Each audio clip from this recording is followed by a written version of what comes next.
Well, good evening and welcome to the Robinson Football Pregame Show. I'm Chris Gay. This is Jake Hall, and of course, Coach Todd Escola. Coach, thank you for being with us today.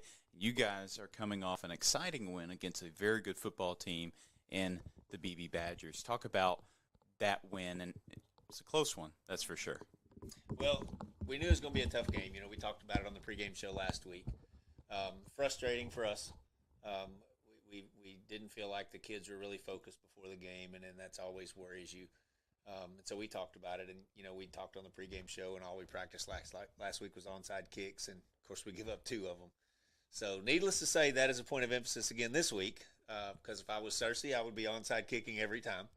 But I'm proud of the kids' resolve. We fell down 9-0, and there was still no panic. The kids went out and executed. They played well, stayed within what we wanted to do, which was establish the run, be physical up front, and I think we did that. And then when we had an opportunity to take shots, we had kind of finally got their safeties playing downhill a little bit. So later in the game, that was an opportunity. But proud of the kids. Again, didn't play very well. I've never seen John Tate miss 2 field goals in my entire life. And, of course, he feels worse about that than anybody, but he's been working hard this week to correct that. So we're happy to get the win over a really good BB team. So, Searcy, now I'm going to go out on a limb here and say that Searcy might just be the best team that you guys will see and have seen in the regular season, not including PA, and in the regular season, that is. Who knows who y'all are going to see in the playoffs, but they're 6-1 coming into this game, and seeing what they did last week against Pine Bluff, having to come back from a pretty large fourth quarter lead that Pine Bluff had, knowing that you guys have been able to take control early in games, does it kind of, I don't want to say does it worry you, but does it kind of keep you on edge that even with a comfortable lead late in the game, they still have the offense to come back? Well, that's a good point. Searcy's a good football team. I think all 3 of our non-conference are special. I think PA was really good. They're going to make a lot of noise in 7A. I think Lakeside is going to be the 1 or the 2 seed from the south. And then I think Jonesboro is a really good 6A team that just dropped from 7A. So I think we were prepared for that. I think Searcy is a very talented team. What they do offensively is very unique. You're going to see the ball snap faster tonight than you will all year long. That's one reason we play PA is because they're very similar in that. So our kids have seen it before, which is a big deal. But they are explosive. They've got really good athletes. They've got a returning quarterback that throws the ball around real well, and Coach Clark does a really good job with them. So it's going to be a great challenge. I mean, we're excited for it. We've told the kids you can't win a conference championship without winning Friday night, and you can lose one. The loser of this game, I think, is probably out of the conference title race, even though it'll be a tie potentially. That you're going to lose the tiebreakers, and so you've got to win. Got to win the game this week to still have a chance to win a conference championship, and that's what we've been preaching to our kids. So you'd mentioned their quarterback. They have a really good receiving core on top of that, and a lot of young players. So there's another similarity to you guys, but, a similarity. Another similarity is they have 2 really good running backs that pretty much split handoffs. Of course, Nick Abrams, Jordan Thomas for you guys, but they have 2 guys that are playing at an all-state level this year. One of them was all-state last year in Ricky Love. But how do you game plan against a team that has, one running back is in, you take him out, and then all of a sudden now you have another all-state running back coming into the ball game? I think it's kind of practicing against ourselves. We feel like we've got 6 of those in our backfield, and so I don't think that will be as big of a factor as just the pace of play.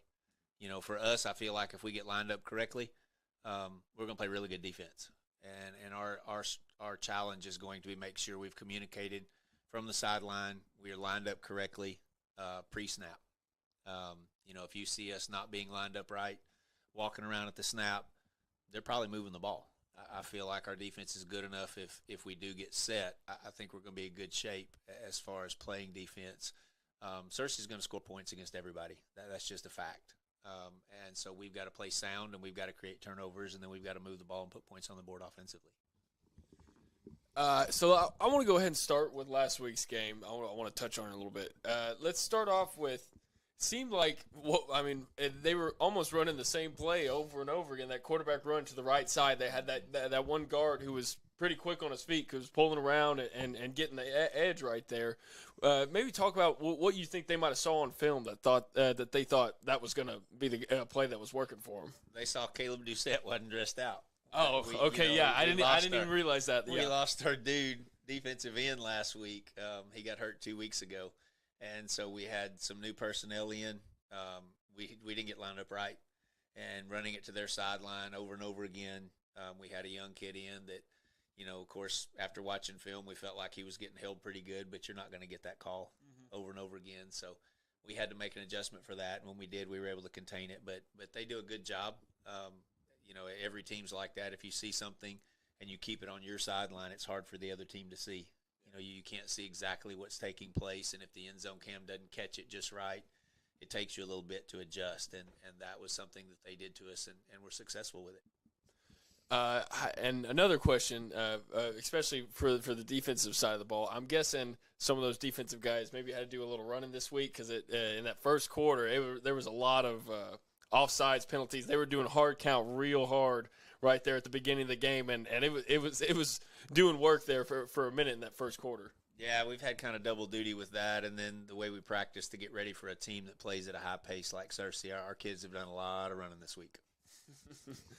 Well, I also want to highlight something great on the offense. I mean, it seems like this season, Malachi Muhammad, like at the beginning of the season, he wasn't really a name that we were saying a lot up in the booth, and then about halfway through the season, just more and more, and then right there makes the go-ahead, not the go-ahead touchdown, but basically the game-sealing touchdown for you guys.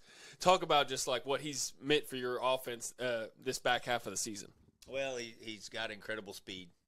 He's very elusive. Runs good routes. That particular play call, we actually had 2 wide-open receivers on that play, so it wouldn't have mattered where he threw the ball. He went with his first read, which was open, but his second read was also wide open. So being able to put kids on the field that run a legitimate 4-4 is special, and not many teams can run with that speed. And if you get a team to start playing downhill, that's when you can take those deep shots with that speed. And that's what we saw, and we kind of held on to it until we needed it.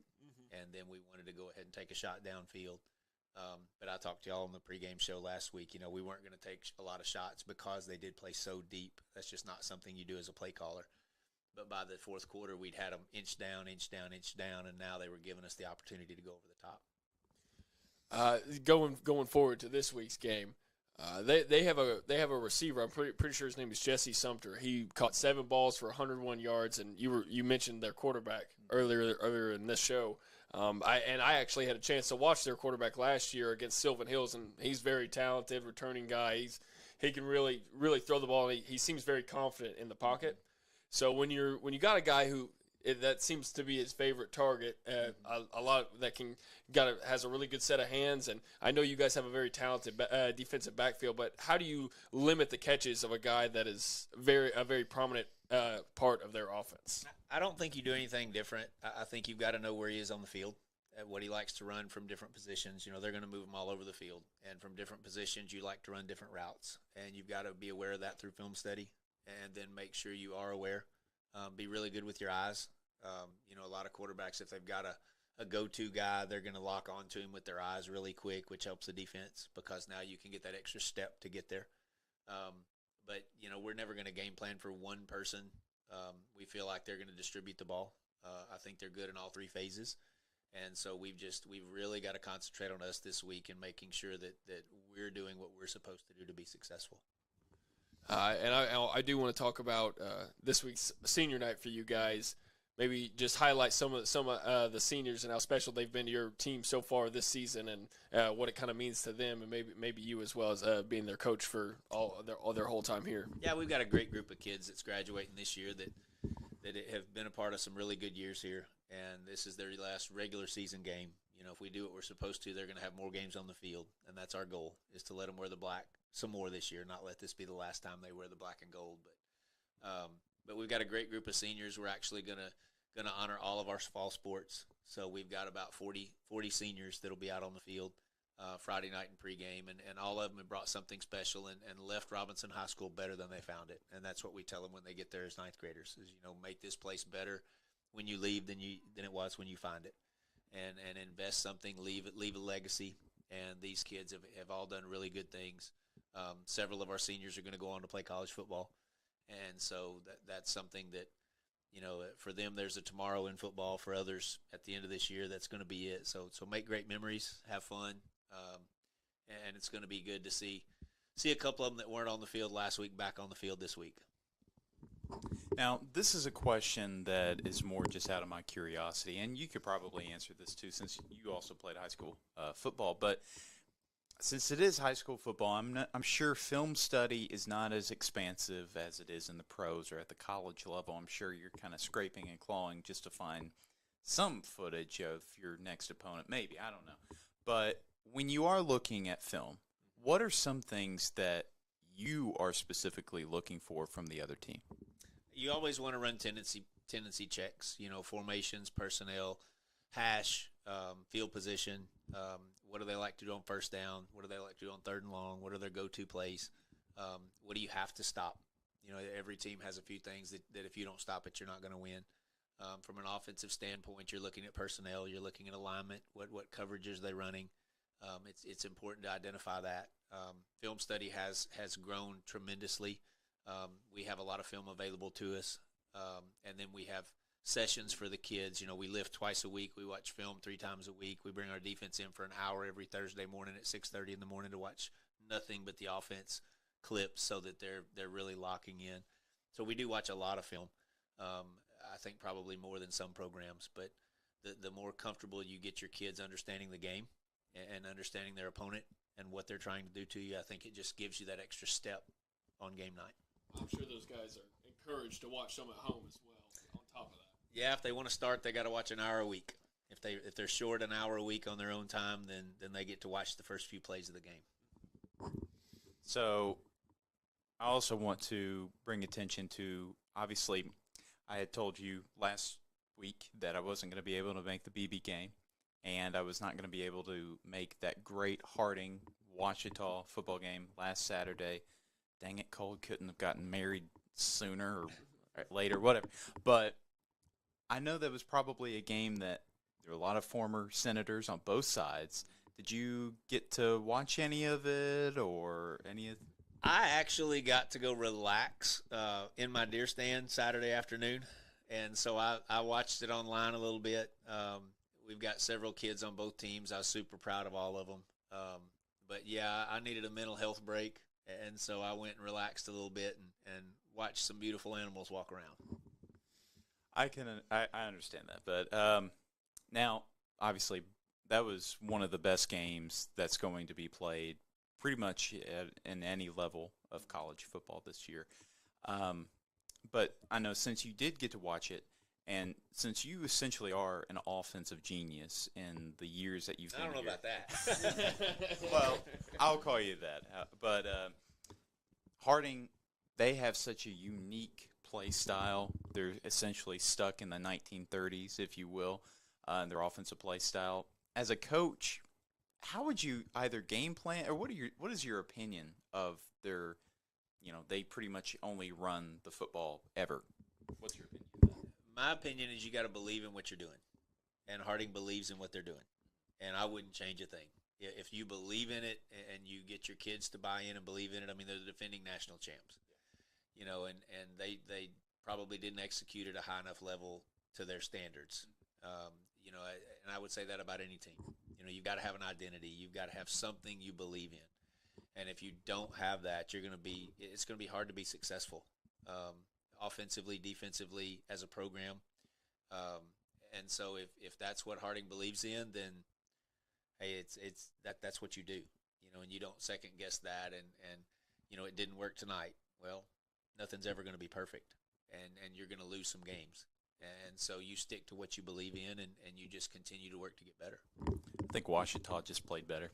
That's my personal opinion, but Coach, this is one of the last home game of the season, and you're coming down the other side of the mountain as far as your schedule, and this is a very young team that you have, and this is going to be one of the best teams that you face all season long. How do you keep your team this young team focused on the task on hand? This is what you play for. You know, there's not many games that you can say you're playing for a conference championship. And you know, they play a lot of sophomores just like we do. But, you know, this is where you go back in the grind in January and February and March and May and June and July. And this is the time of year that it's time to pick it up. And we've talked to our kids this week about take the next step. You know, we've got to take another step the last 3 weeks of the regular season to show that we're ready to take the next step as a program for this year's team. And then when we hit playoffs, we've got to take that next step if we want to reach our goals. And we kind of had a lull. You know, we were winning and big scores, but we weren't satisfied with our play. And so this week is about doing the little things better than we have the last few games and make sure we execute at a high level. And if we do that, I like our chances Friday night. Well, that is going to do it for us here at the Robinson Football Pregame Show. Send it right back to the field.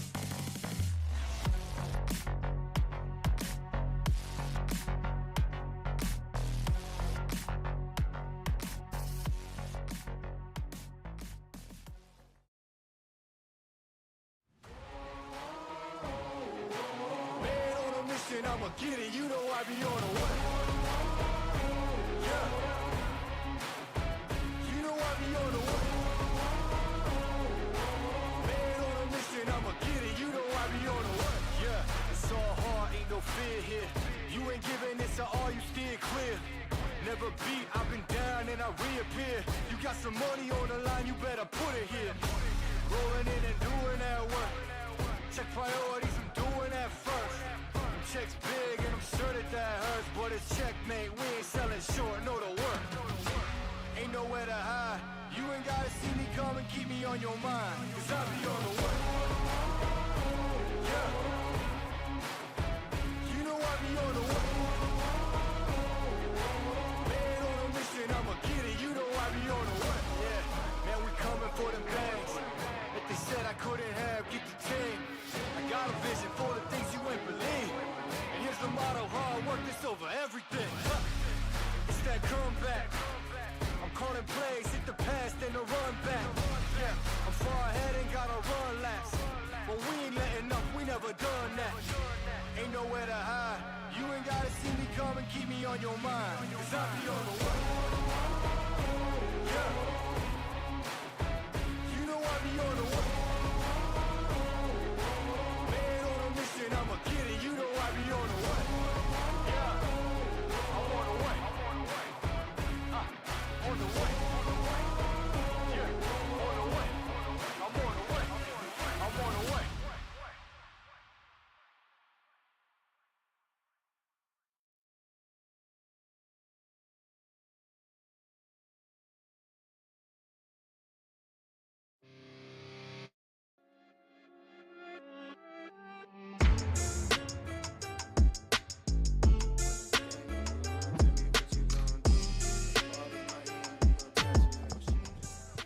Good evening and welcome to Friday Night Football on the Robinson Sports Network. We have a fantastic 5A Central matchup between your hometown Joe T. Robinson Senators versus the visiting Searcy Lions. Both teams 6-1 coming into tonight's matchup. This game has a lot on the line, especially with postseason and 5A Central title odds on the line. Now, it is senior night here at Charlie George Stadium in Little Rock, Arkansas. The Senators are honoring 21 football players and every senior that is on the band, cheer, and every other fall sport this year.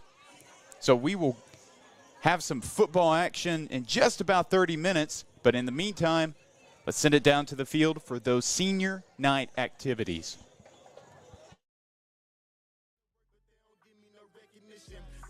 The league's MVP, but the P is missing. I'm the most valuable, but sometimes they tend to forget it. I live my life on the edge, but my back against the wall. I make sure my shoes lace, cause who gon' catch me if I fall against the odds, but I'ma beat them all. I used to have a lot of friends, I never thought my day one circle be this small, but who needs love if it's fake love? I'm trying to shine like the diamonds on Mike's glove. Get in my way and you gon' feel it just like Mike's glove. I'm trying to go from burnt rugs to the red rugs, that's facts. When the game on the line, you can't fold and you can't bend.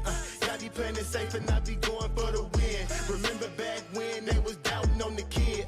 Now they tuned in cause my game too legit. Who gon' stop me now? I'm on the road, let me know. Who gon' stop me now? Who gon' stop me now? Who gon' stop me now? I'm on the road, let me know. Who gon' stop me now? Gang, gang. When the game on the line, you can't fold and you can't bend. Y'all be playing it safe and I be going for the win. Remember back when they was doubting on the kid. Now they tuned in cause my game too legit. When the game on the line, you can't fold and you can't bend. Y'all be playing it safe and I be going for the win. Remember back when they was doubting on the kid. Now they tuned in cause my game too legit.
Good evening, ladies and gentlemen, family and friends, and special guests. Tonight, it is our pleasure to honor the seniors in football, cheer, tennis, band, golf, and choir for their contributions to Robinson High School.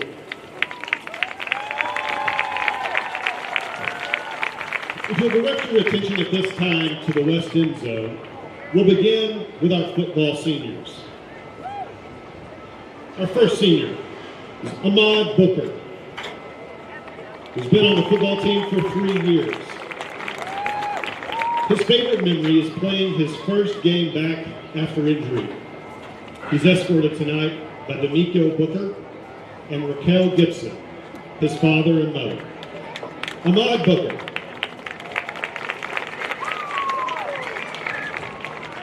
The next senior is Braden Amalo, with 1 year with the Robinson family. His favorite memory is playing football with his brother at Conway in the 10th grade. He's escorted tonight by Trenton Dunn, his coach. Braden Amalo.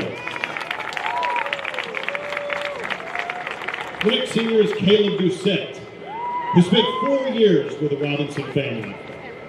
He said his favorite memory is just being blessed and thankful to play the game of football. He's escorted tonight by Kyron Doucette and Angela Baker, his dad and mom. Caleb Doucette. The next senior is Josh Smith, who spent 2 years with the Robinson family. Josh is escorted tonight by Montrell Smith, his mother. Josh Smith.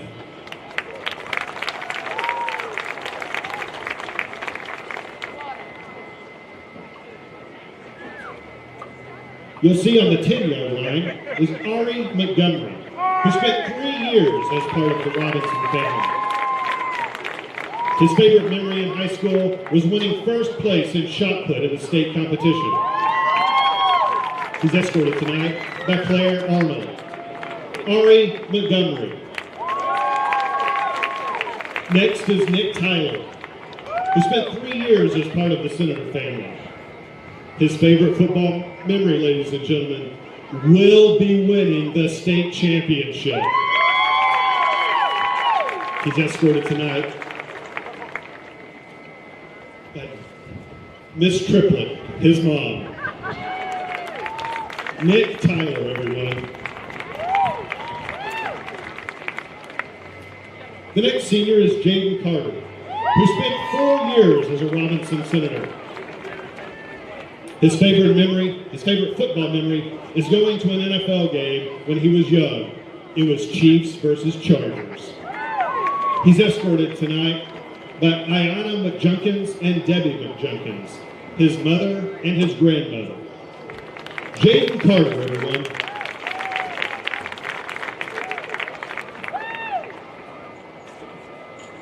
Next is Tyson Braddock, who has spent his first year as part of the Senator family. His favorite football memory is seeing his teammates' hard work pay off and seeing them shine in big moments. Tyson is escorted tonight by Melissa Braden and William Braden, his mother and father. Tyson Braddock.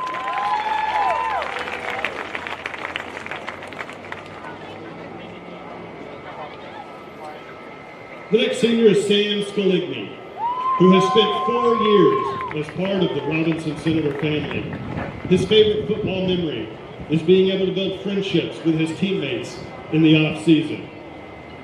He's escorted tonight by Samuel Scaligny, his dad.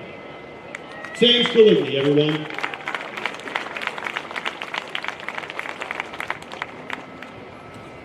The next senior is Darnell Clark, who has spent 4 years as part of the Robinson family.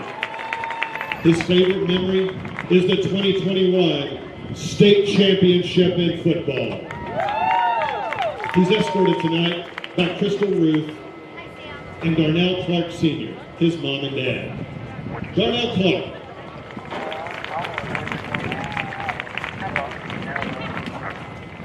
On the 30-yard line, you'll find senior John Tate in his 4th year as a Robinson Senator. His favorite football memory is making 3 field goals in 1 game against Beebe his junior year. He's escorted tonight by Mark and Jennifer Tate, his mom and dad. John Tate, everyone.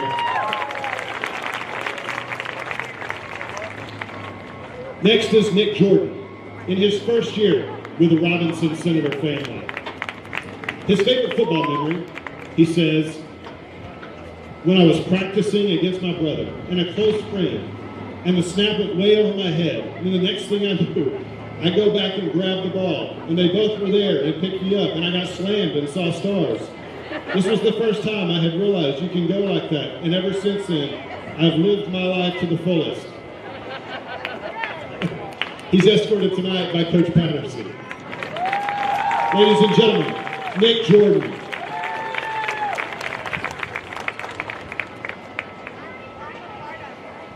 Our next senior is Malachi Muhammad in his 1st year with the Senator family.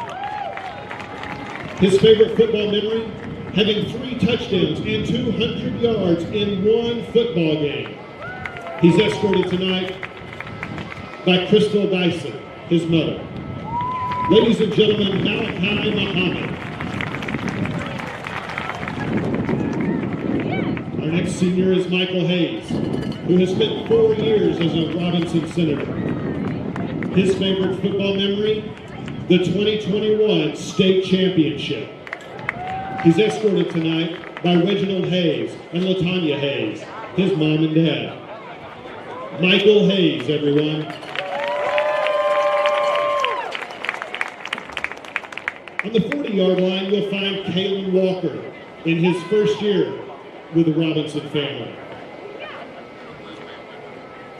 Her favorite memory is as a manager celebrating the 49-0 blowout in the homecoming game.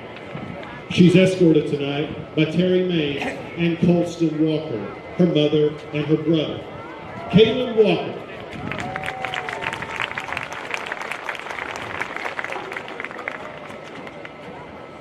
Our next senior is Caroline Whitman, who has spent 3 years as part of the Robinson Senator family. Her favorite football memory is playing Mills in 2022. She's escorted tonight by Melissa and Lane Whitman, her mom and dad. Caroline Whitman, everyone.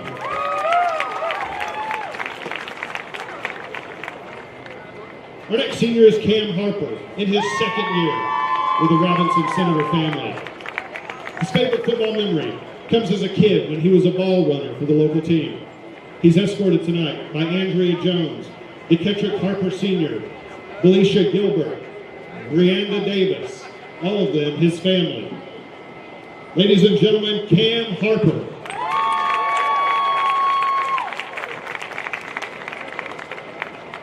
Tatum Hayes is our next senior. Tatum spent 4 years with the Robinson Senator family. His favorite memory is scoring a touchdown his freshman year. He's escorted tonight by Shun Hayes and Sharita Hayes, his mom and dad.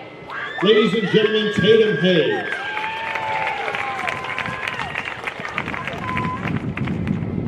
At center field, we'll find Mackenzie Newton in her first year with the Robinson Senator family. Her favorite memories are the daily debriefs with the girls, Zuki and Pookie. She's escorted tonight by Lucretia and Dwayne Newton, her mom and dad. Ladies and gentlemen, Mackenzie Newton.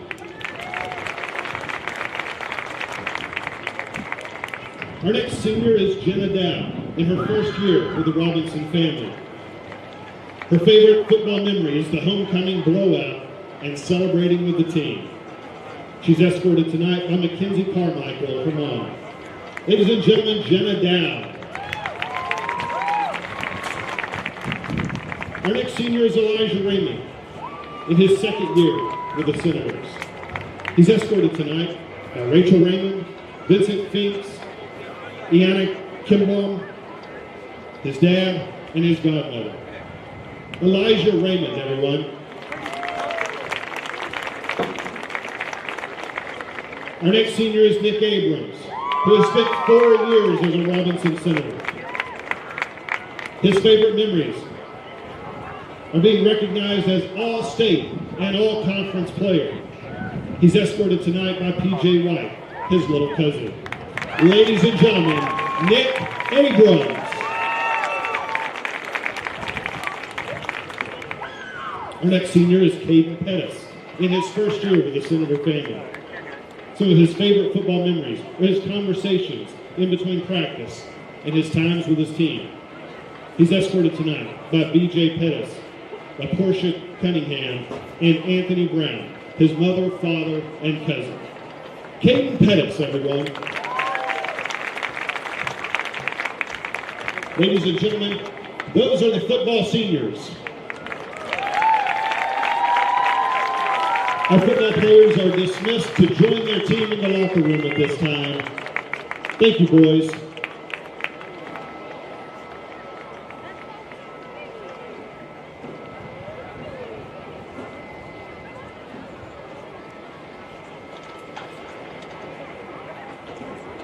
On the 40-yard line, you'll find the first of our senior cheerleaders, Ariana Williams, in her first year with the Robinson Senators. Ariana Williams. Our next senior is Madison Logan in her first year with the Robinson Senators.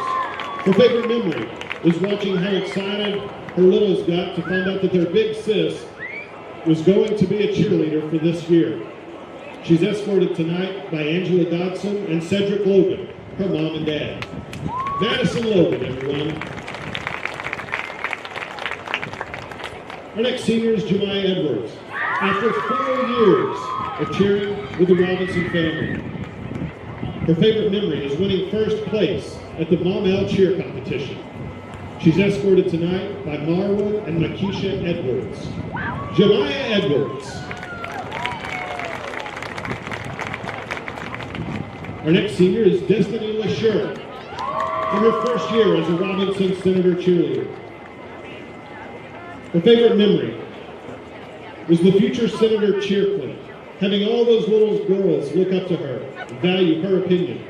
It was one of the greatest moments she'd ever had related to cheer. She says she will forever be grateful for the relationships that she has built with girls that she has met at that clinic. She is escorted tonight by Desmond Nesbitt, her father.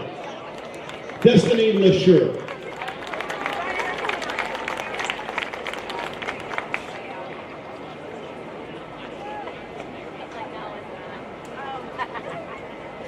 Our next senior is Jaylee Jones, who spent 4 years with the Robinson Senator family. One of her favorite memories is going to state her 10th grade year, and the team getting to stay in a hotel before competing the next day and making finals. She's escorted tonight by Jessica Kimbrough, her mom. Jaylee Jones.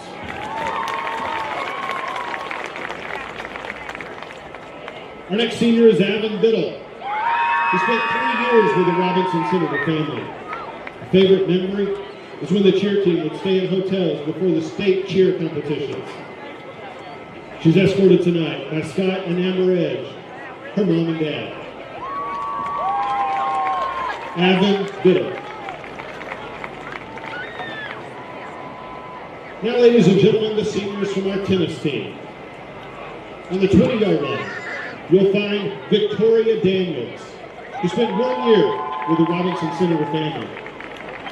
One of her favorite memories is racing alongside her teammates. She's escorted tonight by Donovan Daniels, her brother. Victoria Daniels, everyone.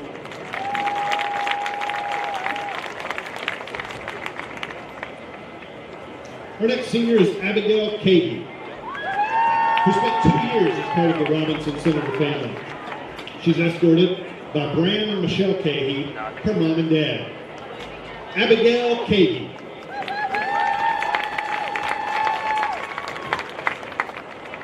Next is Maddie Berryman, who spent 3 years with the Robinson family. One of her favorite memories is winning girls' conference this year as a team and getting to compete in state for the first time. She's escorted tonight by Sarah Leonard, her mom. Ladies and gentlemen, Maddie Berryman. Our next senior is Elle Shipman, who spent 4 years as part of the Robinson Senator family. One of her favorite memories is the last day of the conference tournament, when all the girls placed and qualified for state, and then they went on to win the state championship for the first time in school history. She's escorted tonight by Dale Shipman, her dad. Ladies and gentlemen, Elle Shipman. Our next senior is Zayla Ware, who spent 4 years as part of the Senator family.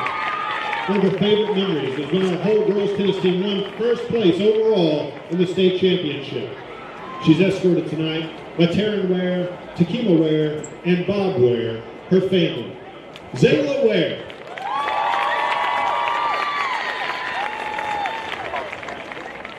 Next, ladies and gentlemen, is a senior member of the golf team, Jack Byram, who spent 4 years as a Robinson Senator. His favorite memory is going to conference this year with the team and playing our practice round in the rain. All of the team practices and all the jokes that they would make with each other and with Coach Hart. He's escorted tonight by Shane Byram and Lisa Byram, his mom and dad. Jack Byram.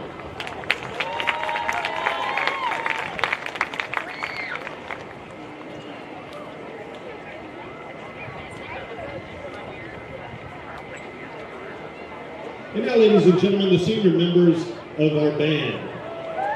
We begin with Amaya Lockhart, 4 years in the band.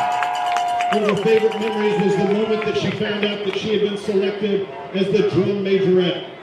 She's escorted tonight by Nia McDade, her mom. Amaya Lockhart. Our next senior is Everest Furr, who spent 4 years as part of the Robinson family. One of his favorite memories is talking to friends on the way home from long away games. He's escorted tonight by Sean Furr and Angela Crawford, his mom and dad. Everest Furr. Next is Chloe Carls, who spent 4 years as part of the family. One of her favorite memories is arriving super early to marching assessment last year and spending time with her friends and family. She's escorted tonight by Wayne Preston, her grandpa.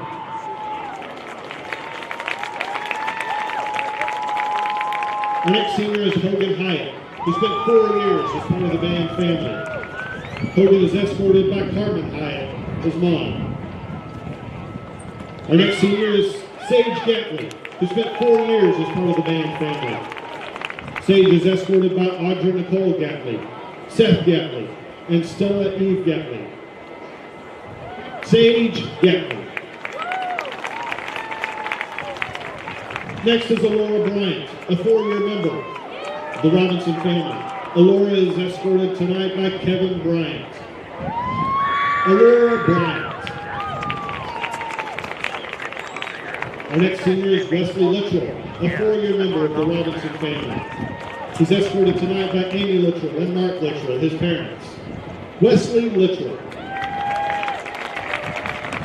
Our next senior is Weston Davis, another 4-year member of the marching band. He's escorted tonight by Ray Keach and Denise, his parents. Weston Davis. Next is Avril Mello, 4-year member of the Robinson family. Avril is escorted by Silviano Mello and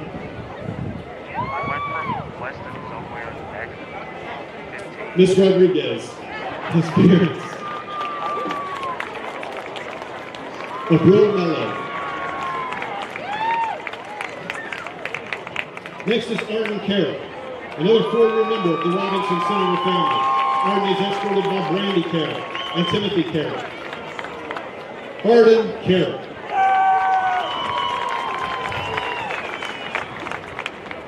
The next senior is Michael Vasquez. We also honor Aurora Bryant, a 4-year member of the marching band, escorted tonight by Kevin Bryant. We also recognize Taylor Collins and senior Zatalik Espinoza and Allison Wages, escorted tonight by Matt and Zach Wages. Ladies and gentlemen, those are the senior members of the band. We would also like to recognize at this time the senior members of our choir. First, Eli Elfling, who's escorted tonight by Amy Wisdom and David Eifling. Eli Eifling. Brianna Brown, who is escorted tonight by Tony and Talisha Brown. Brianna Brown. Ladies and gentlemen, we also honor Gabby Walker, who's escorted tonight by Eric Walker. We'd also like to recognize Dawn Norwood, who is escorted tonight by Stacy Norwood and Blake Merritt. Next is Daisy Klein, escorted tonight by her parents, Drew and Lori Klein. Brooke Jemison, another senior member of the choir, escorted tonight by Nikisha Jackson, her mom. Trent Walker, escorted tonight by Edmund Hampton. Eliana Gatlin, escorted tonight by her father, Russell Gatlin. Bailey McDonald, escorted tonight by Thomas and Lindsay McDonald. Jonathan Smith, escorted tonight by Erica Merritt. Ladies and gentlemen, before we dismiss our seniors, we have a special recognition that we would like to make tonight with regard to senior Zayla Ware. In her 4 years as a Robinson Senator, Zayla was a 4-time conference champion in girls tennis, in singles tennis, She was a 2024 Class 4A singles tennis state champion and led the Robinson Senator tennis team to the state championship.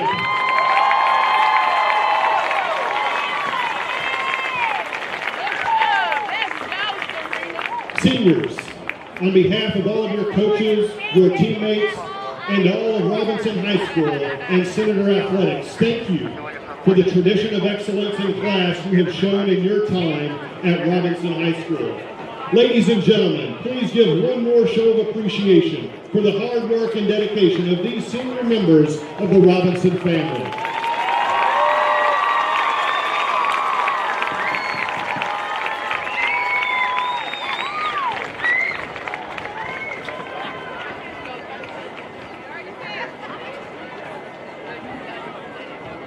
Seniors, you may now exit the field towards the home stands. Oh no, I'll stand up.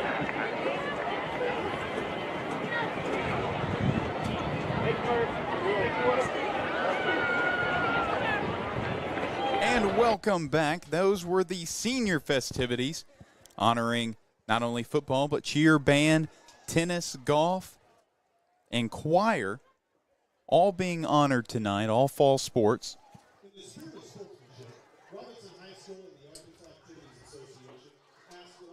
And as the last few seniors leave the field, we're going to go and talk about some football. So I'm Chris Gay, your play-by-play commentator, joined by Jake Hall, my color analyst. And Jake, we talked about it with Coach Escola. This is going to be one of the best games played all year, regardless of who Joe T. Robinson faces in the postseason.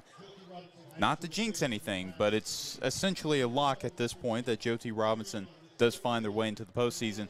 But this is going to be one heck of a matchup. This is definitely their toughest game they've played all season long, up to this point at least. And this is a really good Searcy team. I mean, there's no other way to put it. You got a powerhouse in Robinson and a powerhouse in Searcy coming to clash together here on a Friday night in Arkansas. I've been looking forward to this game all week long. You know, credit to the teams that Robinson has played up to this point. They have played very well, and they are some very tough teams to play. But Searcy is definitely the toughest one so far. They are 6-1, undefeated in conference play. They're going to be a tough out. They've got some talented players over there that are looking to go head-to-head in a big senior night matchup for the Senators. And before we keep moving on, just want to shout out all the seniors out there. I know how important this night is to them and their family. Such a huge night for everybody here getting to witness this. So shout out to them on the football team, band, cheer squad, everybody that was out there on the field tonight. We very much appreciate you doing what you do for the Robinson Athletic Program. We are going to take a quick second. We have the national anthem coming up in just a moment.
Great rendition of the national anthem by the Robinson Choir right there. That was incredible. I was really impressed. I hope that, I know it's kind of hard to pick up audio, especially out on the field, but I really hope that you guys at home got to take a listen.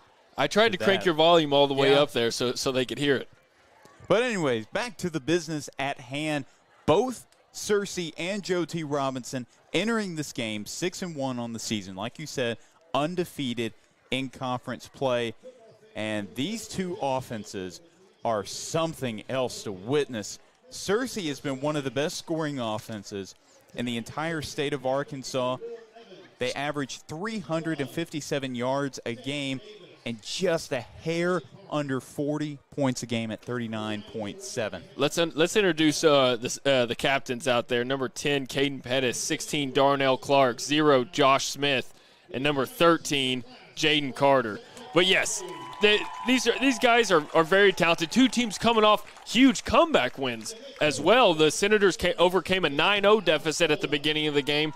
And Searcy, I'm pretty sure they were down 21-3, ended up coming back for a crazy comeback 25 win. 25 unanswered points. I think it was credit to like 2 pick sixes, I believe, in that game for them. So something like that. It was 2 huge comeback wins. I think that says a lot about both of these teams. They are talented, well coached, and are willing to – they just don't give up. They are going to keep fighting to the end and to that last whistle blows. Now, we'll make another observation. As you see out at the R at the middle of the field, of course, you had the 4 captains for Joe T. Robinson, but the other Robinson players out there are all of the other seniors that were being honored tonight in their last game here at home in the regular season.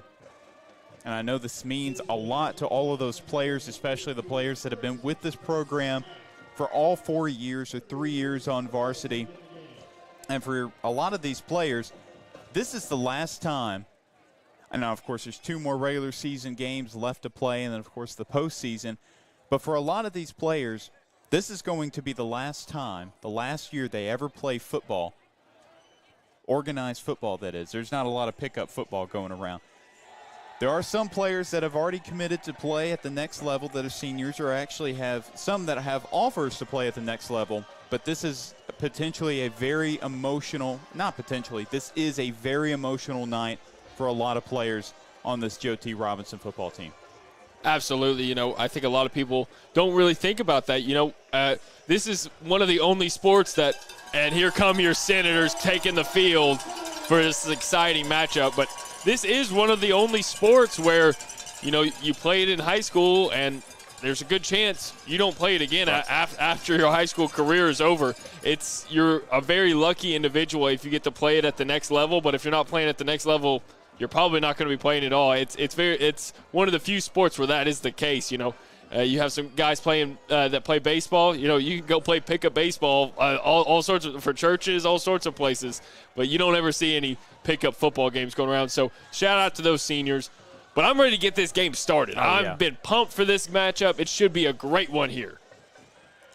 Again, 2 very high-powered offenses, both teams averaging over 30 points per game, and both teams averaging over 300 total yards from scrimmage. Well, and, you know, Searcy, this is their first year in 5A. They were previously in the 6A conference, and this is their first year moving down. I think last year was actually their first year with a positive record in a few years. Since their 2019 state title. Yes, head coach Zach Clark has done an excellent job over there for Searcy, so I'm excited to see what they have in store. Little squib kick. And that ball's going right to Michael Hayes, the senior who is going on to play play football at the next level with the University of Central Arkansas. He gets the kick return there. Hasn't really done a lot on special teams this season for the Senators, but he's one of the many players that Coach Escola and crew can plug and play for kick returns. You know, I was kind of surprised they didn't onside it. Last week, Robinson struggled a lot with the onside kick, and Coach Escola talked about that in the pregame interview that we showed before the game, before the senior activities. You know, if I was Searcy, I'd probably onside it every time. They had a really tough time dealing with it, but they squib it right there, and now they take over in the 38. Nick Abrams in the backfield. He gets the handoff. Look at him go. Look at him go. Look at him go. Look at him go. He's not going to be caught. 20, 15, you ain't going to catch that man. Touchdown, Senators! I think Nick Abrams wants to make a statement here on senior night. When he gets in the open field, you're not going to catch him.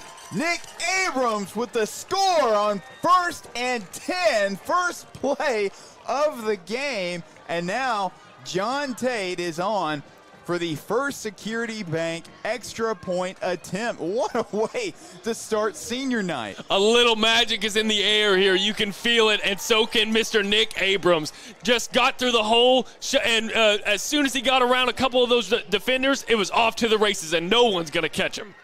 John Tate up, and it is good to put them up 7-0 with only 14 seconds off the clock. The Senators already take the lead. Well, with that John Tate extra point make, let's hear about our sponsors. First Community Bank is proud to serve the Little Rock community. We offer personal service and expertise and a full range of your financial services that meet your needs. For all of your banking needs, First Community Bank has you covered, and if you need help figuring out which product is best for your needs, our knowledgeable and friendly staff are ready to help you find the best solution for your situation. First Community Bank, where community comes first. Man, it's just electric start of the game right there for the Senators. Exactly what you want to see if your coach is going. Couldn't ask for a better start right there. No, it's been possible. I mean, that first play of the game, handoff to the senior running back, Nick Abrams, coming off an all-state, all-conference year in 2023. He's been wanting to repeat that effort in his last season of high school football and looked pretty good there.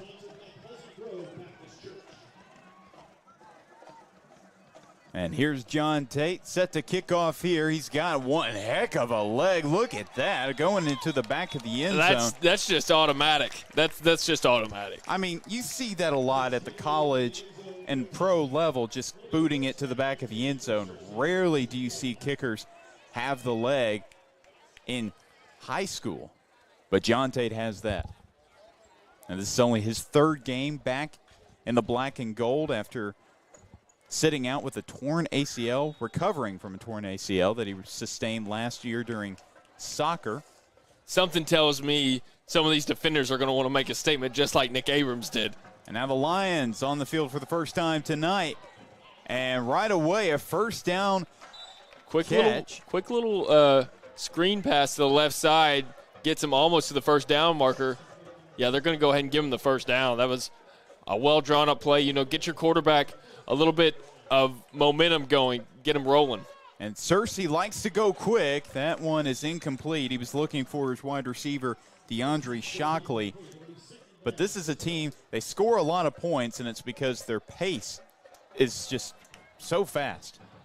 And, of course, Coach Escola was preparing this team. They were doing a lot of running in preparation for this game, and that run is going to go nowhere. Multiple Senator defenders blitzing on the play.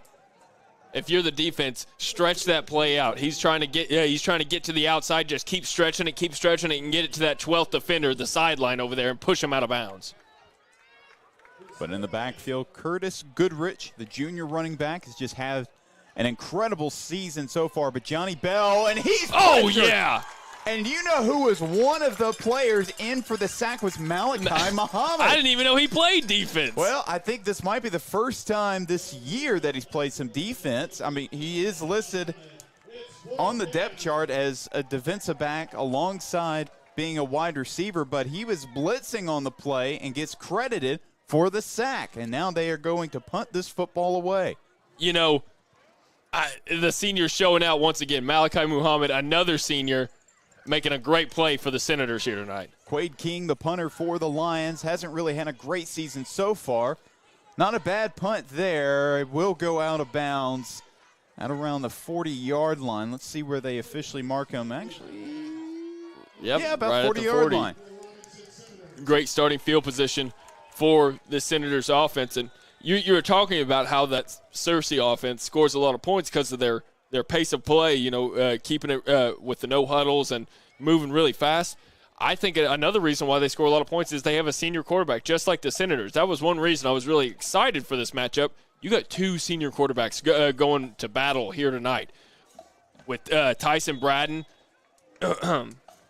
Braden and John Bell. Yeah, He's just two senior quarterbacks. You love seeing two seniors battling it out here on a Friday night. And this is Johnny Bell's first and only season as the starting quarterback for Searcy. Was the backup to Ty Strickland last year, and now Tyson Braden gets it outside to Muhammad. Uses a little juke. spin. Spin-a-rooney. That might be enough for a first down. I think it will be. So first down catch and run by the senior Malachi Muhammad. I was wondering what he was doing right there, that somehow he spun out of a tackle and managed to get the first down.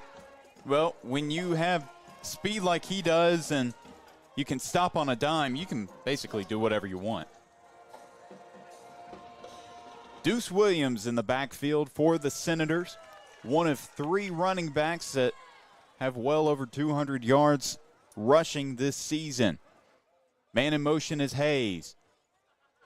Shovels Deuce to Williams. Deuce gets only about 3 yards on the first down run. That was a good tackle by that Searcy defense to really try and limit them to not a very big gain and keep it second down.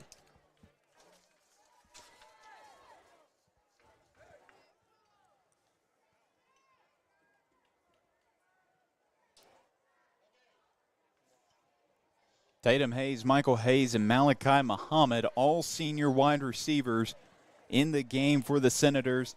Michael Hayes and Muhammad on the left side, Tatum Hayes on the right side. Michael Hayes in motion, hand off to Williams. Williams off to the left races. side. You're not going Williams to catch that guy. Will not be not going to catch him. 5 touchdown Senators! So just, what was that, a 4-play drive for the Robinson Senators to score a second time in this game, and we haven't even hit the 9-minute mark yet. Oh, my goodness. They have come to play tonight, folks. Deuce Williams, another guy. They've got athletes all over the field. When this guy gets out in the open field, look at it. You can see in the replay. No one's going to catch that guy. And John Tate on for the first Community Bank extra point attempt. Tyson Braden is his holder. The snap is good, and the kick is right down the middle. So John Tate with another First Community Bank extra point. Let's hear about our sponsors. Here at First Community Bank, we believe that investing in our communities but provides us all with a brighter future. And it's something we've been doing since we were founded in 1997. We're proud to support the Senators and everything they do, not just because they're great athletes, but because they represent what makes community so special. People coming together to work hard and make something amazing happen. When you bank local, everyone wins. Go Senators, First Community Bank, where community comes first. And I will admit, they're not lying when they say something amazing is happening. 14 points right away in not even 5 minutes in this ballgame. Just incredible, an incredible start to this 5A Central, a very tough 5A Central matchup between the Searcy Lions. But the Senators have come to play, and here's Tate for the kickoff, and that one not quite to the end zone.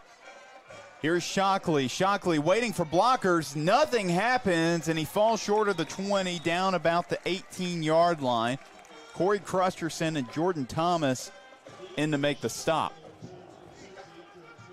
Yeah, no, if your coach is Scola, I mean, he's talk about a guy with riches. He's just got a backfield of just stacked players. You got Jordan Thomas, who we haven't even seen yet, and then you got Deuce Williams and Nick Abrams. All three of those guys can bust it on you, just like we've seen so far here tonight. It's just a perfect start to this game for them. Not to mention some young guys like Bryson Cunningham, who has over 100 rushing yards on the season as well. Just there's so many incredible athletes in that running back room. We haven't even hardly mentioned any of their wide receivers. That'll be something else that we cannot wait to see tonight. But here's Johnny Bell. Hands off to Ricky Love. Love plows down a defender and gets about 3 yards on the first down carry. Interesting thing about Ricky Love, last season he was one of the best running backs in the state of Arkansas in the 6A classification. Now he's a number 2 running back to Curtis Goodrich, and Love on the second down carry gets about 4 yards on that play. But this Searcy team, they love to move the football around. They love to spread the love. pass the ball a lot, but they have 2 all-state caliber running backs at their disposal. So you take out Goodrich, who has been the starter, and boom, you put in a guy that's been one of the best running backs in Searcy football for a long time, and Ricky Love. Just such a dangerous offense. 3 receivers bunched to the left. Handoff to Love. Love! Oh. And that will be enough for I think it will be enough for a Searcy first down. Yes, it will be. It looked like Josh Smith was going to have him for a big loss, but he sort of stutter-stepped and barreled his way through. I do want to bring up a game that I'm keeping my eye on. As I'm watching this one, I'm going to be keeping my eye on another 5A matchup, and that's Maumelle hosting Whitehall. That should be a pretty good matchup, and I know the Senators will be facing Maumelle later in the season. Yep, that is the last game of the year. The Senators will go the short trip to Maumelle. Of course, next week they will also be on the road against Pine Bluff. That'll be another game to keep an eye on. That pass is batted down by Caleb Doucette. He has had such an incredible year so far, and he is such a tall and athletic defensive end. That's his 3rd pass deflection of the year. Welcome back, young man. He didn't play last week because he was not feeling well. I'm not sure if he was sick or if he had a little injury, but he's back, and he just made his mark already in the ball game. Yeah, I know he had an injury in that Whitehall game, but looks just as fast and dangerous as he always does. Outside receiver over his head, and that ball goes to the 25-yard line. I can't tell if he passed behind him or not, but Johnny Bell was looking for his running back, Ricky Love, going outside, and now they are forced to punt the football away. Quade King back out to punt this one away. Malachi Muhammad and Deuce Williams set to receive. You know, if you're Coach Zach Clark, honestly, I might even consider going for it right now. You know, your defense hasn't been able to stop any kind of big plays so far. You know, you might want to try to keep the ball in your hands. And that one has quite a bit of spin on it. Don't touch it. Don't touch it. Don't touch it. And it lands right at the 30-yard line of the Senators. And there is a flag on the field. Not sure who this one will be on. But frankly, it doesn't matter where the Senators get the football. They're probably going to score in about 5 plays. At least that, if the trend continues. I guess they're averaging about 3 plays a drive so far. Let's see what the official call is. I'm not really sure. The football is still placed at the 30. Holding. It's going to be on the receiving team, I think. Yep, so the Senators will back up a bit here. And they'll set up shop on the right hash at the 20-yard line. Want to give a big shout out to anybody that's tuned in here tonight. We really appreciate it. Senior night for the Senators, and whether you're a Searcy Lions fan or a Robinson Senator fan, we appreciate you tuning in. We take them all. We love getting eyeballs on these young men's talent out here on the football field every Friday night. So make sure you hit that like and subscribe button, as we'd really appreciate it here on the Robinson Sports Network. 3 receivers to the right, 1 to the left. Hand off to Cunningham. Cunningham cuts back and can't get anything there. Stopped by a few Lion defenders, one of them number 64, Hayden Gardner.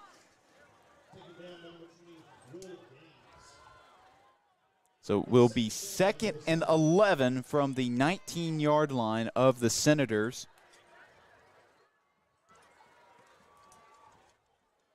Yeah, they were ready for that one. The Senators have been running the ball extremely well, so I think they were guess and run right there for sure. Cunningham to the right of his quarterback, Braden. 2 receivers to the right, 1 to the left. Braden looking to pass, looking for his man Muhammad, and it's a decent gain for the Senators. Only have about 2 or 3 yards to go for the first down.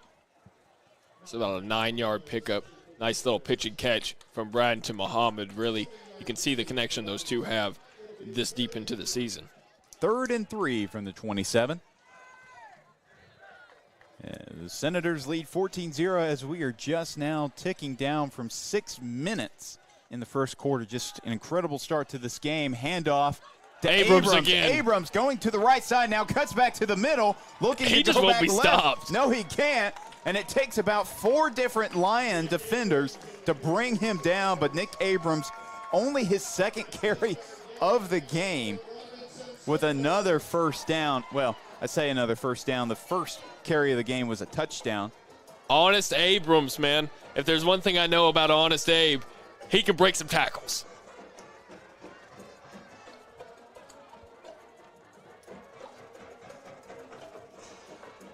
First and 10 from the 37.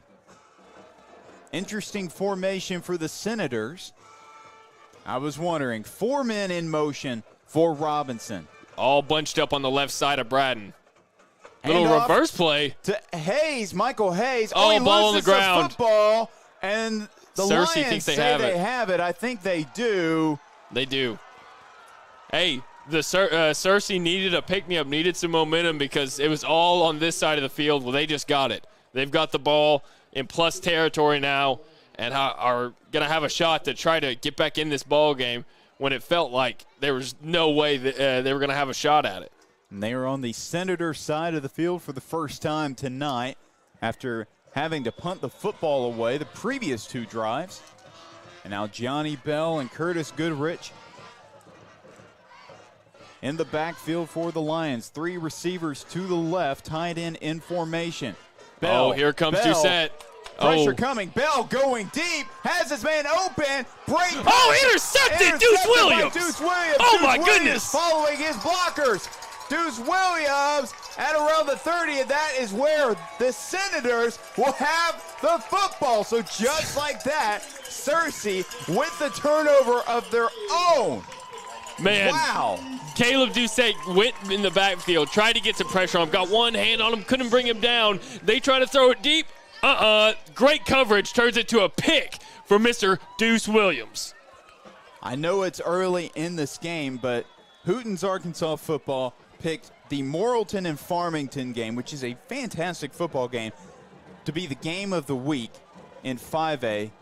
And I know the Senators have a 14-point lead, but I think they might have picked the wrong matchup for the game of the week. Jordan Thomas in the backfield moves up a little bit closer to his quarterback. Man in motion is Hayes. Handoff again to Michael Hayes. Hayes doesn't get much, maybe a yard or 2. So Escola, not lacking in confidence, giving the ball to his senior corner and receiver, Michael Hayes, who had fumbled on the previous drive.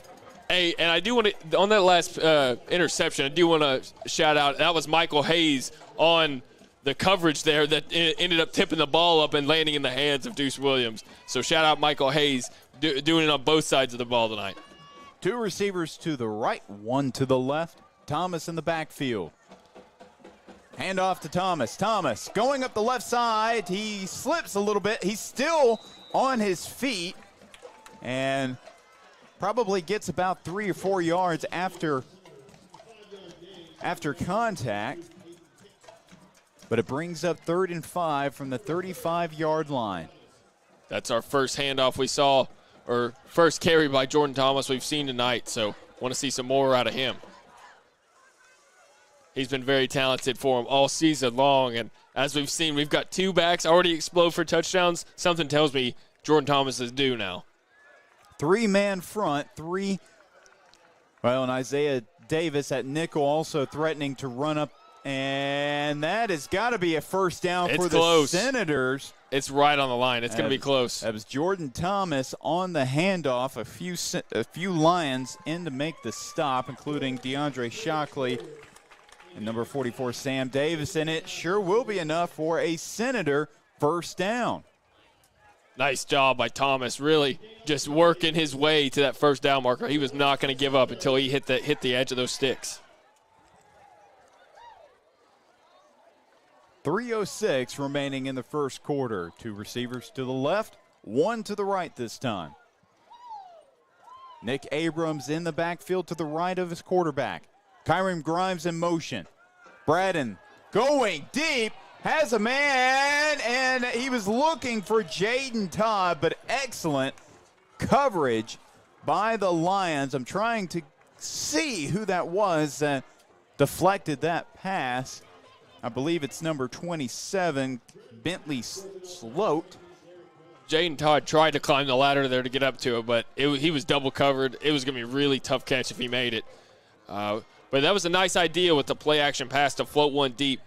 I was expecting them to really bite on the run, but they haven't really moved their safeties down too far just yet. And correction, that was number 17, Derek Young, the sophomore defensive There's back. Grimes. Grimes only gets about 3 yards on the second down reception. For Grimes, that is his 8th catch of the year. He's not a guy that really gets a lot of yards per catch. Only averages, coming into this game, 3.7 yards per catch. Already has a touchdown on the year. And he's also had a major impact for the Senators' defense. But he's a guy that Braden can rely on for short outlets. Braden going to the right side, receiver man open. It's Tatum Hayes. Did he have his feet in bounds? Yes, he did. So Tatum Hayes, the senior wide receiver, with the nice toe tap catch. That was a tongue twister for whatever reason. Who was that made that catch? That was Tatum Hayes, the wide receiver, the senior wide receiver. Hasn't really had a huge impact on this offense this year. Only his 5th catch in his 4th game played this season. Hand off to Thomas. Thomas up the left side. Oh, look at him go. What I tell you, he's due, folks. 10, 5, touchdown, Senators. What I tell you, 49-yard to the house.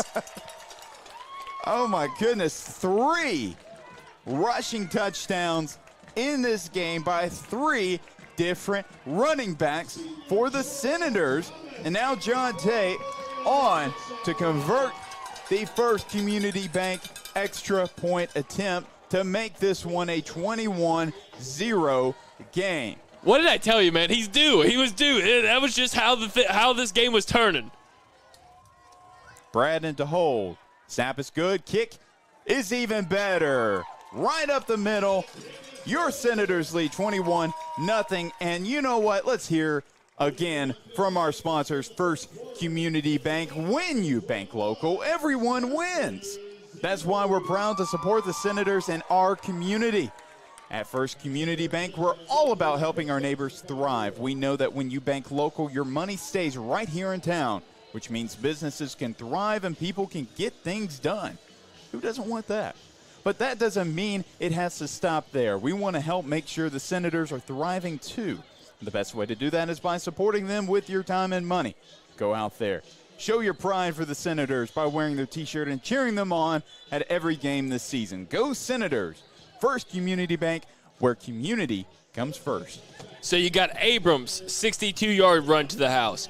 Deuce Williams, 47-yard run to the house. And now you have Jordan Thomas, 44-yard run to the house. The Senators are all about the big play tonight. And, you know, you and I kind of thought they would be passing a little bit more. They don't need to pass in this game. As John Tate is going to boot that right in front. Oh, actually, it didn't quite go to the end zone. Uh-oh. The return by Searcy actually is a pretty solid one. Wow, that was an interesting. Bryson Thompson, the sophomore wide receiver, was expecting Tate's kick to just land or bounce into the end zone. It doesn't. That was about the best kick you could possibly have. Yeah. Lands about at the 1, and he has to pick it up and try to make something happen, which he does, and the Lions are going to set up shop at their own 27-yard line.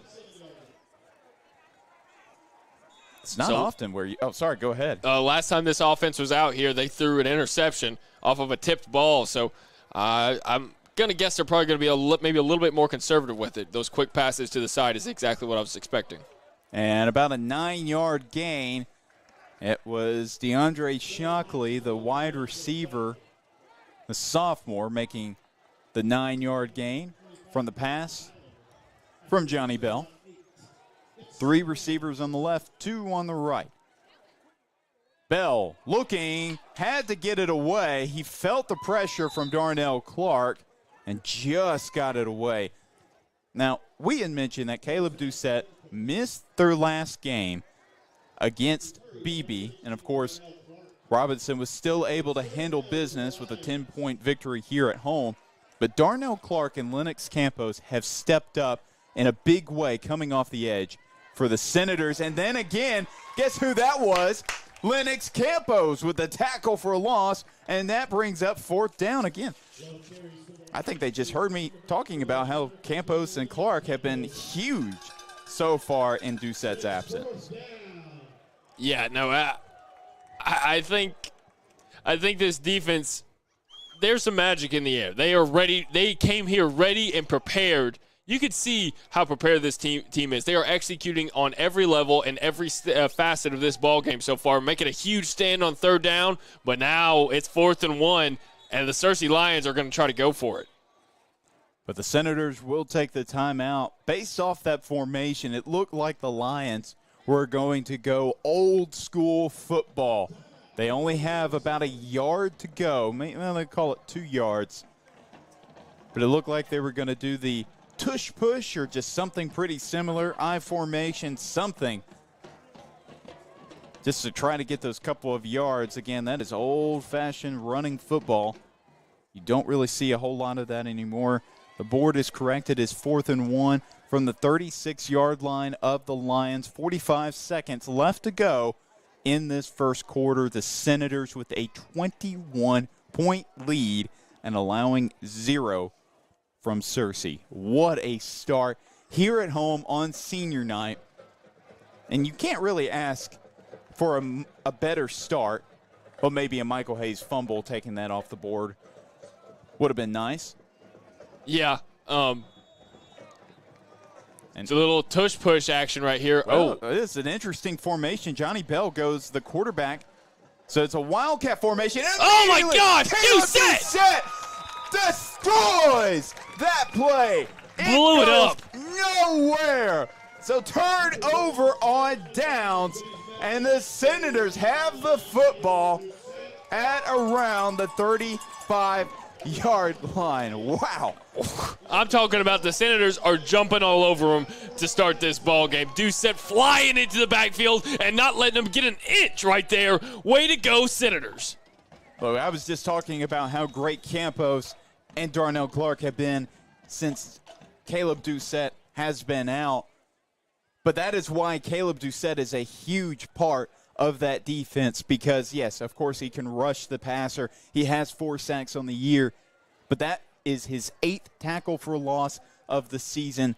He just comes off the edge, and if he's unblocked, he's going to hurt somebody. Shovel pass to Abrams. Abrams, there is a flag on the field, but he does get about 5 or 6 yards on the first down carry. Let's see what the call is. Looks like the Senators are backing up, so possibly a hold on the offense. That's exactly what it is. So the Senators, despite the positive run, will back it up here. They will be marked at the 45-yard line. 32 seconds left to play in the first quarter. And again, the Senators with a 21-0 lead here at home against another 5A Central powerhouse in the Searcy Lions. What a start. 3-man front by the Lions. Handoff to Abrams. Abrams goes up to the left side, going to the sideline, cuts back, trying to get something. He gets a lot of something, gets about 11 or 12 yards on that carry. And it's sets up, let's see where they mark them. They're going to call it 2nd and 7, so a 13-yard run on 1st and 20. And that will do it for the first quarter. What a start for the Joe T. Robinson Senators. 21-point lead, 0 on the other side. We're going to step away for just a second, but do not go anywhere because the Senators might put up another 21 points in the second quarter.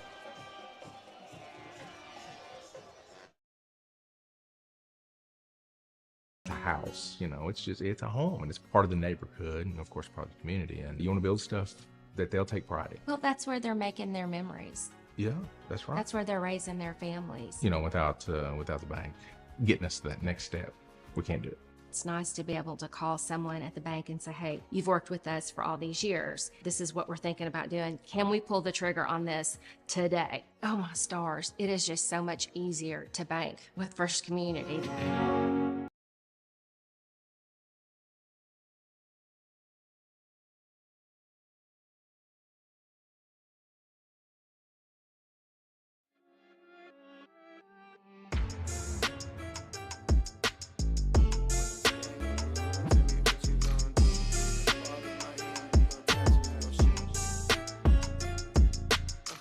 When the game on the line, you can't throw it and you can't bend.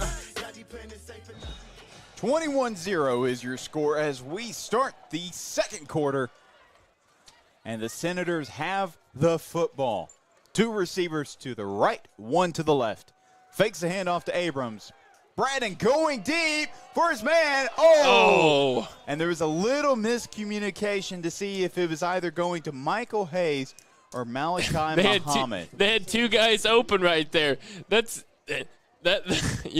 don't even know what to say about that play. You have 2 guys open, waiting for the ball in the end zone. That's unfortunate. You know, I don't really know what to say about that one. Well, it was in and out of the hands of Michael Hayes. Regardless, someone has to come down with that football. That would have given the Senators a 4-touchdown lead. Same formation, 2 to the right, 1 to the left. This time a handoff to Abrams. Abrams up the middle, falls forward on 3rd down. Won't be enough for the first, but it is 4th and manageable. And you better believe that the Senators are going to go for it on 4th and 2 from the Lion 26. You know, this is in a good spot. You know, you got to trust your offense if you're Coach Escola right here. They've been dominating so far in this matchup. So just keep feeding it to Abrams. You only got a couple yards to go. You can trust him. Abrams blocking there, finds his man. Oh, intercepted. It is picked off. It was picked off by number 17, Derek Young, the sophomore defensive back. Reads the play perfectly. Braden was looking for a senior receiver, Muhammad, on the left side. And that pass maybe came in a little late, but the Lions will have the football at the 28-yard line. So the Senators lead it 21-0 right now, early in the second quarter. If you're the Lions, the Senators have turned the ball over twice now. You've got to take advantage when these Senators turn the ball over. They've come here to play, so if they make a mistake, you've got to jump on it. After that Michael Hayes fumble, they turned it over immediately, and that first down carry goes for a few yards. That was Curtis Goodrich. Gets about 3 yards. But you're absolutely right. They have a chance to finally put some points on the board. Field position's not ideal, but they have plenty of space to work with. Man in motion. Fakes the handoff. Bell going outside. What a catch. But that was Josh Smith. Not only did he make the big tackle, but he was also carrying the receiver that was supposed to be blocking. That's just a big man play right there. You run through the block, carry him with you, and make the tackle. Huge play right there by Josh Smith. Man football right there. And Josh Smith, he had some big news last weekend. I think it was early on Saturday. He officially committed to Harding University to play football at the next level, as that one is over the head of his wide receiver, and that will bring up 4th down for the Lions. But Joshua Smith becomes the second defensive back for the Senators to commit to play football at the next level, joining Michael Hayes, who's going to play Division I football. But Joshua Smith, of course, when he committed, Harding lost later that day. I'm an OBU alum, so I had to really just squeeze that little nugget in there. But both defensive backs going on to play football at the next level. Michael Hayes playing Division I football for a great FCS school, and Joshua Smith going to play football for the reigning Division II national champs. No bias here. No bias here on this broadcast. Oh, absolutely none. Just against Harding. Hey, and they're not on the field right now, so Anyway, penalty on the Senators. So the Lions still with their punt team on the field. Was that just an offsides? I believe so. Sorry, I was blabbering about Harding and how terrible they are in my broadcast. Man, I apologize. I did not mean to say that. Ooh, the rivalry. I was thinking that might make Coach Clark rethink his decision to punt it here, but it looks like he's going to continue with it and punt it away. That one pretty much straight up in the air, and there's another flag on the field as that one is down at the 38-yard line of the Senators. This one came from an official behind the who was supposed to be the returner, so I think this one's going to be on Searcy. Let's see what the official call is. Looking for the head referee. He's at the 40-yard line. That white hat.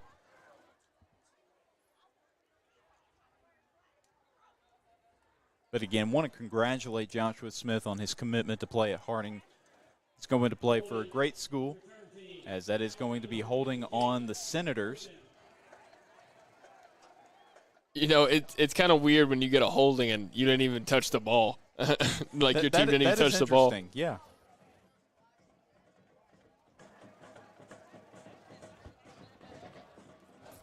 You know, I wasn't really expecting this game to look like it does right now. No. I was expecting a close I was expecting a close battle. Searcy's a very good football team, and I think we might see a little bit more fireworks from them later on in the ball game. Well, I was expecting more of a 21-21 score at this point, not a 21-0 score. Brad, and he's going to go out of the pocket, and he'll get about 7 yards on that first down run. That's just about, I think, his longest run of the season. Tyson Braden, actually only his 8th carry of the year, does not run with the football very often. He's fantastic in the pocket, but he's showing off the legs every now and then, shows it off there.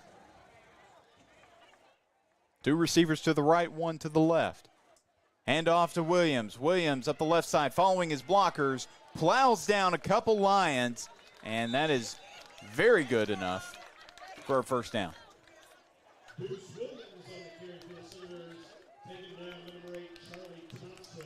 Nice little 9-yard pickup for Deuce Williams. Really, you said it right. Followed his blockers well, hit the hole, and got a good gain out of it. Kyron Grimes, Tatum Hayes on the right side, Malachi Muhammad on the left. Hand off again to Williams. Williams going up the right side, outruns, and jumps over a Lion defender.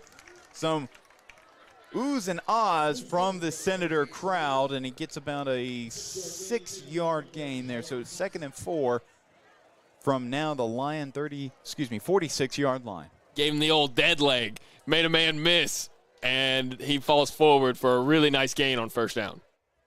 I know Senator fans, they're graduating 21 seniors this year, a lot of them starters, but they have to be happy to have a guy like Deuce Williams, who's just a junior, who will be back next season. That second down run gets a little bit closer to the first down marker, but not quite enough, so it will be 3rd and 1 from the 43-yard line. Williams comes out. Jordan Thomas comes in. Got to imagine they go back to the ground here.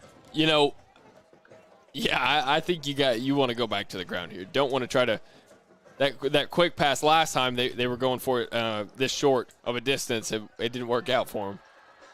Hand off to Thomas. Thomas following his blockers. Still going. Breaks through somehow. He stayed on his feet and got a first down and a little bit more. Man, these running backs for the Senators, they just have no quit in them. It doesn't matter how many guys they're going up against. They will break tackles over and over again and get a huge gain out of it. Nice pickup by Jordan Thomas. Well, we have seen a plethora of running backs so far tonight, just in the first two, not even the whole 2 quarters, a quarter and a half basically. Jordan Thomas, one of them. He has a touchdown. Deuce Williams who plays pretty much every position. And now Ooh, it's reverse. Malachi Muhammad gets the handoff. Makes a oh, man, he broke somebody's ankles. Oh, Malachi Muhammad doesn't get much there, but does embarrass a couple of defenders on that run. Yeah, Muhammad managed to get a couple right there. I think he might have did a few more moves than what was necessary to get those yards. But what a year for Malachi Muhammad. He, coming into this game, 169 receiving yards on 12 catches in only 4 games. And now he's a starting wide receiver. Now look at him go. Deuce Williams. Into the end zone another time. Senators! And I will say something. We, up here in the broadcast booth, we have the some of the Searcy, I believe they're the defensive coordinators to the right of us. As soon as Williams got the handoff, they pretty much just slammed down their iPads. They knew it was a touchdown. That's the Deuce. Mr. Deuce Williams, Deuce tonight on touchdown plays and an interception. He's all over it tonight. Just exciting play out here by our Senators. I can't get enough of Deuce Williams. He is so exciting to watch. And John Tate on for another First Community Bank extra point attempt. And just like that, it is another made First Community Bank extra point. But Jake, 28-0, not even through 2 quarters yet against a fantastic football team in Searcy. I'm kind of lost for words now. This has been an incredible start. No, it's been a fantastic start. And, this is the Senator team I was expecting to see last week. Last week it was a really close ball game. They had to come back down 9-0 early in that ball game and managed to squeeze out the win. But this was the team I thought I was going to see last week. And they showed up here tonight, though. They came prepared and ready to play here on senior night. Now, I know BB is a very good football team, 4-2 heading into last week's contest, but do you think there's a chance that Robinson was kind of holding back a little bit and saving some of their best plays for this game? We talked about that before the ball game started, before the broadcast started, and I think that might have played a part in what was going on. And they had Caleb Doucette out last week, and I think maybe the players kind of went into that one not thinking it was going to be as big of a game as it ended up being. And that one goes to the end zone and touchback. It will be a touchback by the Lions. I will say the Lions return team has been just a little confused these last few kickoff attempts. Obviously the one that was bouncing right in front of the end zone where they thought it was going to roll into the end zone, which would have been the automatic touchback. And, of course, they had to make something happen, which would have been a disastrous play if they didn't pick it up. And it just seemed like that return man was a little confused again. But now the Lions will have the football at the 20-yard line. 4 receivers bunched up to the right. And that play read perfectly. Tank Reese. I'm surprised. This is only the first time we've called his name tonight. No one's going to stop those tanks from marching in when he goes after them. But you could almost, pretty much, I think you could almost anticipate the play that was being run there. Same formation. This time it's a run to, I believe that's Ricky Love on the second down carry. Gets about 5 yards.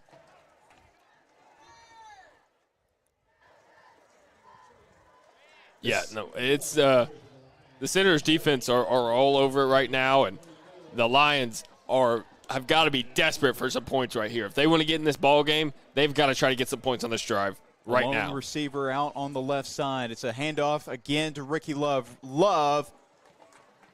It will not be enough for a first down. He maybe gets to the line of scrimmage.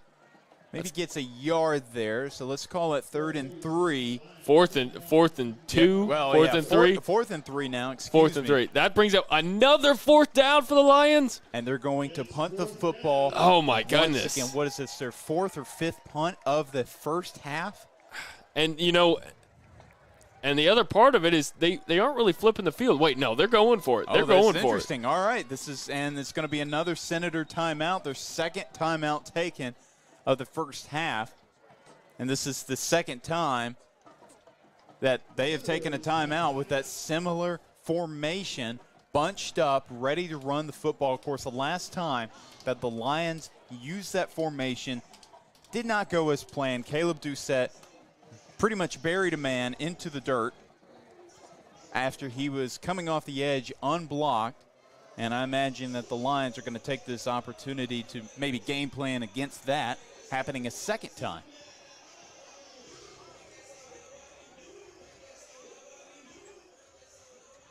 But this has been one heck of a football game, and the Senator crowd has loved every second of it. 28-0 is your score with 5:51 remaining in the first half on this senior night. And we've been talking about the offense all night, but that defense has been incredible. Mm-hmm.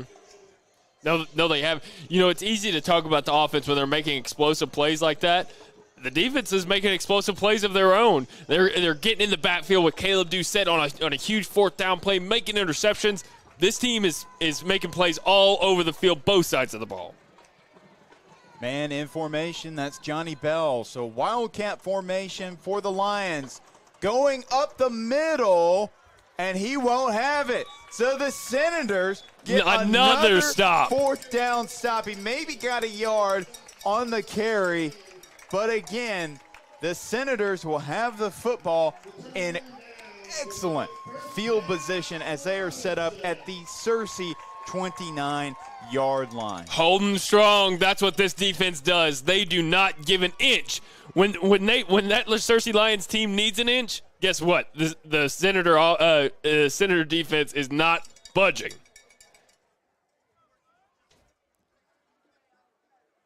But again, this defense and the offense have been equally strong for the Senators. It's kind of hard to guess which one has been better. We haven't even seen the full potential of the Senator offense tonight. We've seen a lot of runs. Timeout Lions. Yeah, it will be a timeout for Searcy. Now, while we have the timeout, we're going to take a little bit of a break. Do not go anywhere. There's 5:45 left to play in the first half. We'll be back right after this break.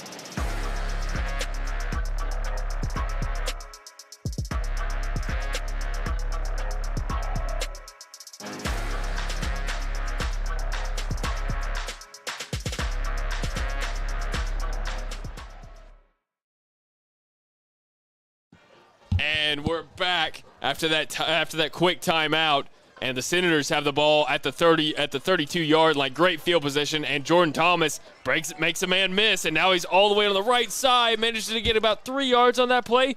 Nice little scamper there for Jordan Thomas. I mean, it's when you keep getting the ball in great field position too. I don't think we've seen the Senators have to start any of their drives by anywhere less than the 40-yard line. The execution from the Senators has been nearly perfect tonight. And you're absolutely right. They've been getting great field position seemingly every drive. Braden outside to his receiver, Hayes. Hayes makes a man miss but does get tripped up. And tripped up and tackled by Charlie Thompson, the senior linebacker. He has to take a play off as his helmet came off.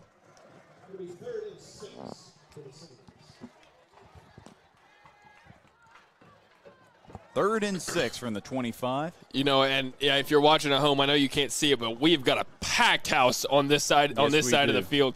There's so many fans here here to support their Senators, and you can feel it. There's just a magic in the air. Senior night's always special here at the for the Robinson Senators.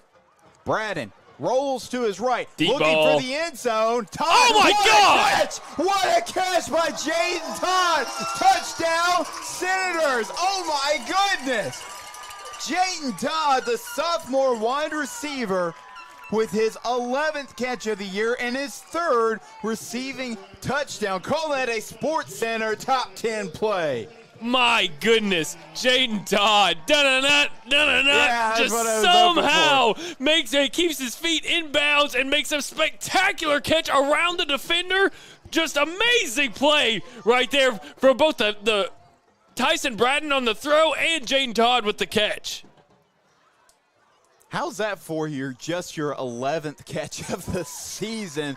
And now John Tate converts his 5th First Community Bank extra point attempt.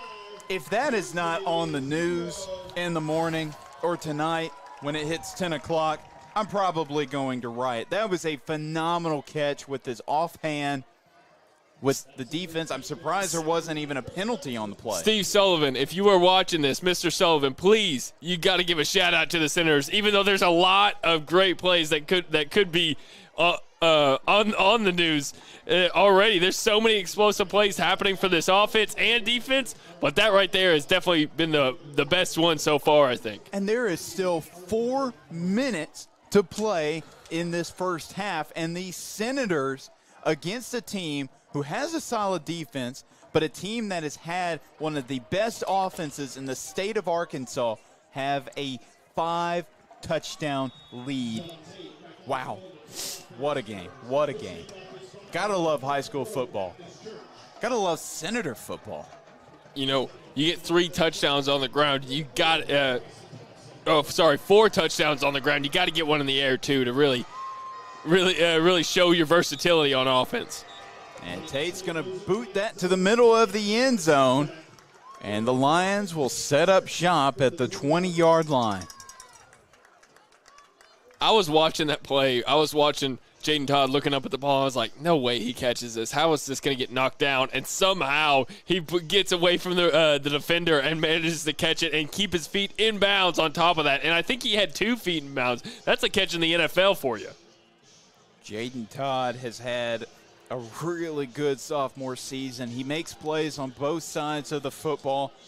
That's his 11th catch. Well, pretty close to 200 receiving yards on the season, 3 receiving touchdowns. He had the longest play of the Senators season in that Jacksonville game with a 51-yard touchdown. Of course, that has since been broken, but he's had quite the sophomore season. Cuts back. That is Goodrich. He finally is brought down. That was Doucette and Tank Reese coming in on the tackle. Decent run right there by Goodrich to weasel his way through a couple of defenders and get a decent yardage on a first down play. But Curtis Goodrich has been one of the best stories of the season for Searcy as he has another successful run. He was the backup to Ricky Love last season. Actually, he wasn't even a backup. He played wide receiver last season for the Lions. And now he's running back number 1 ahead of a guy that had 1,000 rushing yards in 2023. Both of them have been splitting carries and have all found some success, and that's Cooper Jones, who gets the first down reception. That's what this offense needed. You know, they've been struggling to get first downs. I think they had 2.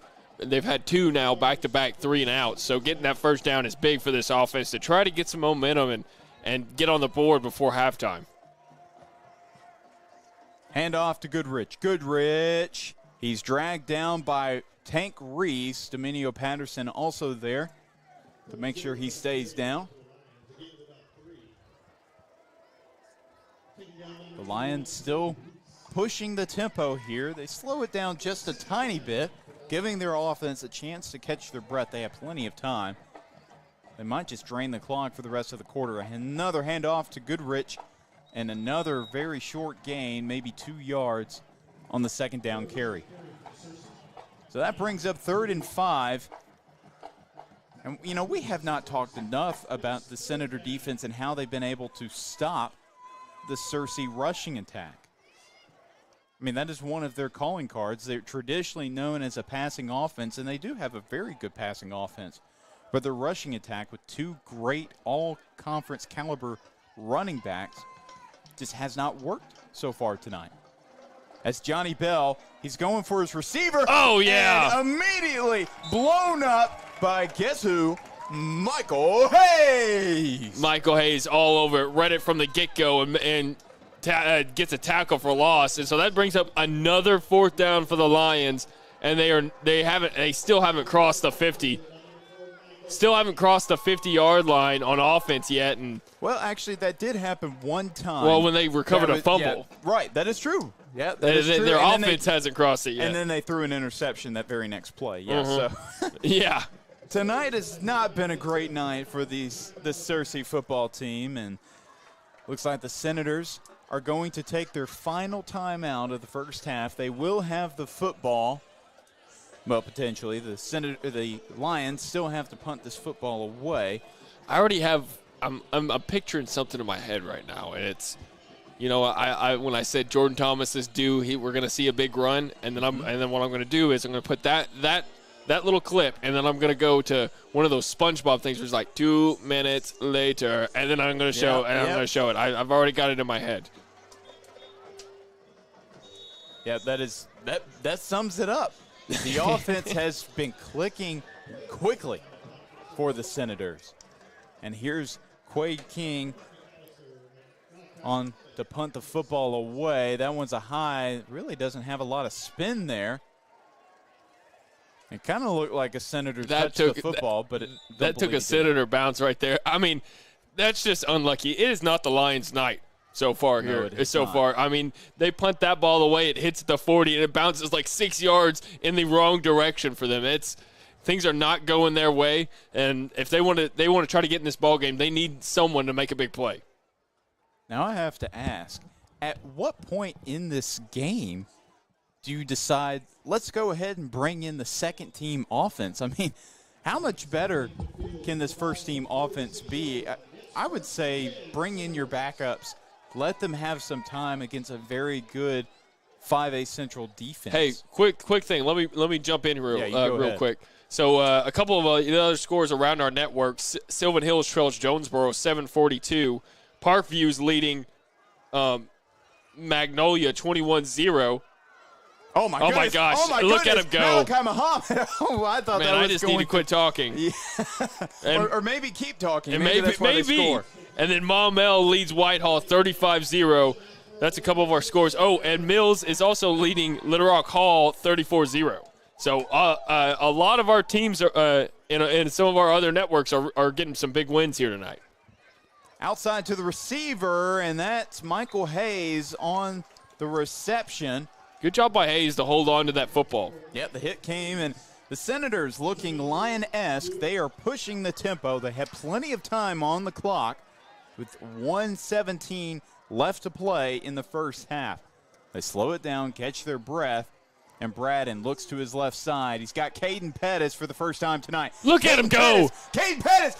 Touchdown! Senators! Caden Pettis! Wow. Oh, my goodness. That was just a fantastic play. 24 yards thanks to the move by Caden Pettis. Nice job by the Senators team to really stay with their blocks, and it turned into 6 for them. And just the second touchdown of the 2024 season for the senior Caden Pettis. And John Tate on for another First Community Bank extra point attempt. And we're still not out of the first half. No, we're not. It's 42-0. And that extra point attempt is good. And because we have a small window to the right of us that looks into the booth with the Lion defensive coordinators, pretty sure that's who they are. They're not happy. Let's just say that. When you're down 42-0 on the road, we saw. Listen, last week the Lions came back from a 21-3 deficit against Pine Bluff. Was it? No, it was Pine Bluff, right? Yeah, it was Pine Bluff. Yeah, came back from a 21-3 deficit. This deficit obviously a lot larger than 21-3, but you can't look past this team. They have that will in them, that fight, that fire to try to come back in this ball game. So let's not get too happy. Still the first half. There's a lot of time left in this ball game. So if you're Coach Clark on that sideline, that's what you got to be telling your guys. You got to be saying, "Hey, all we need is one big play, and momentum comes back on our side. We've got to try to get a momentum winning play to happen." But hey, I do want to mention every single touchdown that the Senators have scored tonight has been over 20 yards. They haven't scored from within 20 yards yet tonight. That's big play central right there. Not a lot of red zone offense being played on either side. And for two opposite reasons. That's true. That one is going to be booted into the middle of the end zone. Automatic. So the Lions will be set up at the right hash at the 20-yard line. 1:02 left to play in the first half. Do you try to go for a big score? You have to go 80 yards to potentially get a touchdown. Or do you just try to string a few good offensive plays together and just try to carry over a little bit of momentum, if any, into the second half?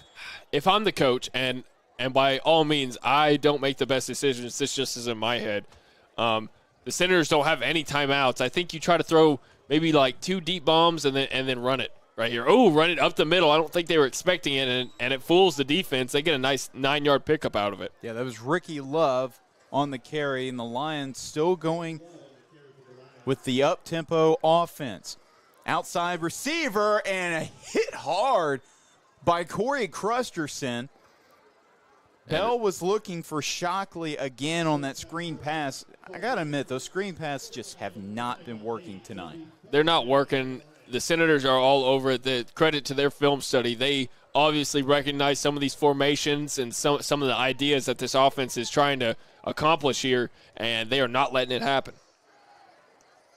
Handoff to Love. Love, he gets the first down on the carry. They do have 2 timeouts to burn, and they will burn one of them here. Actually, they will not. The clock stopped just to You got to try to throw reset. deep. You got to try to throw a deep ball here. You have to. Bell. Oh, he listened to you. He's going deep and overthrows his wide receiver. He was looking for Wade Moore, the senior receiver. Those are hard balls to hit, and especially when the defense is expecting it. You're down by this many points. That's what's going to make this comeback even harder, because every time you throw the ball, the defense is going to be expecting it. I mean, when you're down this much, what do? You pass the ball, try to get to the end zone quickly, and the Senator defense is not going to be fooled. Outside to his man, and he is tripped up. Kyron A great Grimes. tackle. Yep, by Kyron Grimes. That was Wade Moore. Finally gets his first catch of the game. That's catch number 19 for the senior. 3 receivers to the right, and 3, 2, 1. One final play. It's a Ricky Love carry, and he is stopped by Josh Smith. He does get the first down. Doesn't matter, as the Senators head into the locker room with the full support of this very happy fan base on the other side. Searcy, I got to ask Jake, you played high school football for a 7A school. I'm sure you've been on both sides of this game. I'm sure you've been on a similar side as the Senators and a similar side as the Lions are right now. Is the coach going to scream? Is he going to just try to connect? What is it?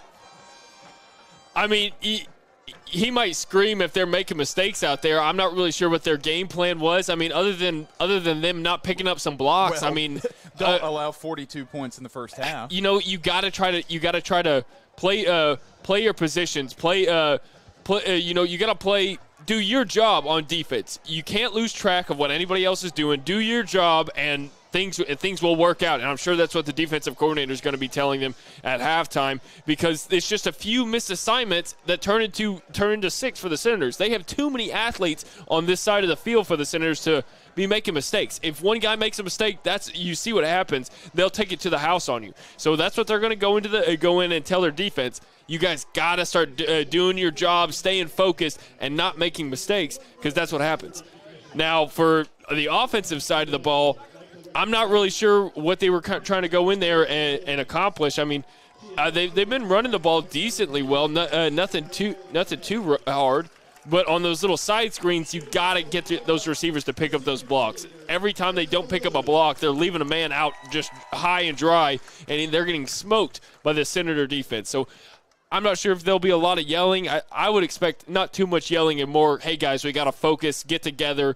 If we want to come back in this football game, we've got to man up right here, right now. Yep, stop the bleeding from getting any worse. But we will see what the Lions do as far as halftime adjustments in just about 19 minutes. So don't go anywhere. We'll possibly have some halftime festivities, but we will definitely have the band coming out to perform as well as the cheer squad. Don't go anywhere. Tune into that and be ready for another half of Senator football. Are you ready to embark on an exciting journey of learning and growth? Now is the time to register and become part of the Pulaski County Special School District family. PCSSD provides educational opportunities for families across more than 500 square miles. Discover endless possibilities, friendships, and unforgettable experiences that will shape your child's future. For more information about registration and school choice, visit pcssd.org/register. Join us as we build a brighter tomorrow, one student at a time. It's not just a house, it's a home, and it's part of the neighborhood, and of course part of the community. And you want to build stuff that they'll take pride in. Well, that's where they're making their memories. Yeah, that's right. That's where they're raising their families. Without the bank getting us to that next step, we can't do it. It's nice to be able to call someone at the bank and say, hey, you've worked with us for all these years. This is what we're thinking about doing. Can we pull the trigger on this today? Oh, my stars. It is just so much easier to bank with First Community. I would say school choice is a great option. You can do your research like we did. Visit with other parents that have children in the district. We visited the schools before we made the choice to come here. We chose to school choice because we have had such a great experience here. Teachers, staff have been so helpful and reassuring, and we've been forever grateful for it. And I'd do it all over again. PCSSD is a great option no matter where you live.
Ladies and gentlemen, give it up for the Robinson High School cheerleaders.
we've been steamrolling through some games. I think we just thought we could show up, do good. When I looked at the Searcy and Robinson and the common comments, scores get almost identical.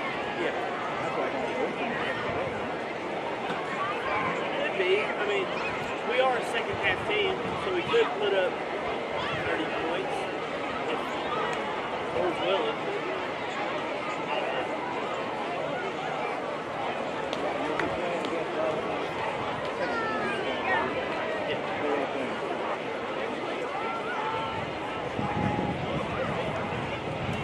Ladies and gentlemen, for your halftime entertainment, please welcome to the field your 2024 Robinson High School Senator Sound.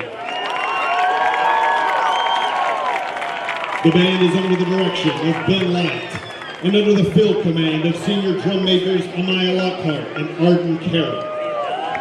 Soloists tonight include Reese Nolte, Sophie Carroll, and Chloe Carls. Tonight, the band is presenting their complete 2024 competitive field show, The Samurai and the Maiden. Ladies and gentlemen, once again, your 2024 Senator Sound.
Ladies and gentlemen, give it up for your 2024 Senator Sound.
When the game on the line, you can't fold and you can't bend. Y'all be playing it safe and I be going for the win. Remember back when they was doubting on the kid.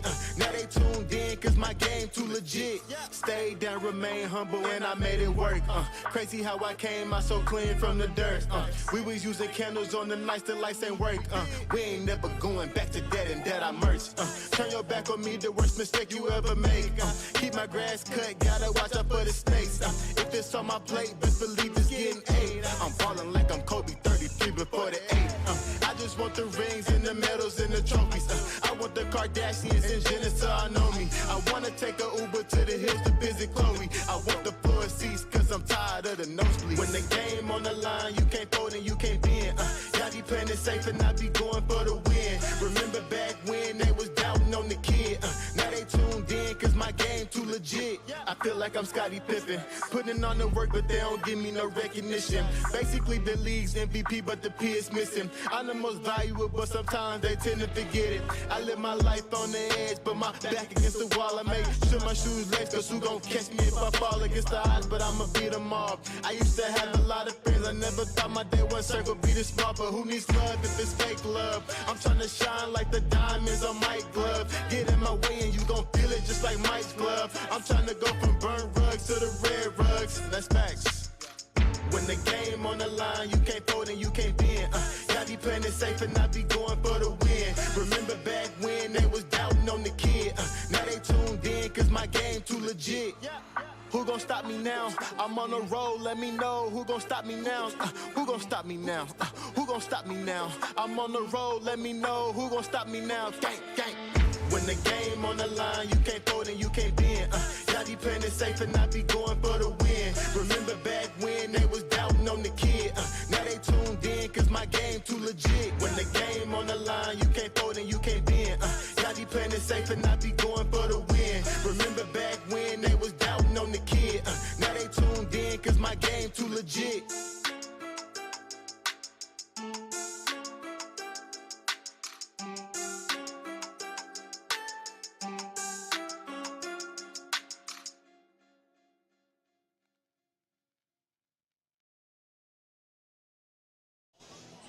And welcome back to the second half of Robinson football on the Robinson Sports Network, presented by Natural State Sports and by First Community Bank, where community comes first. I'm Chris Gay, your play-by-play commentator, joined by my color analyst, Jake Hall. And Jake, all right, I'm looking at my notes here.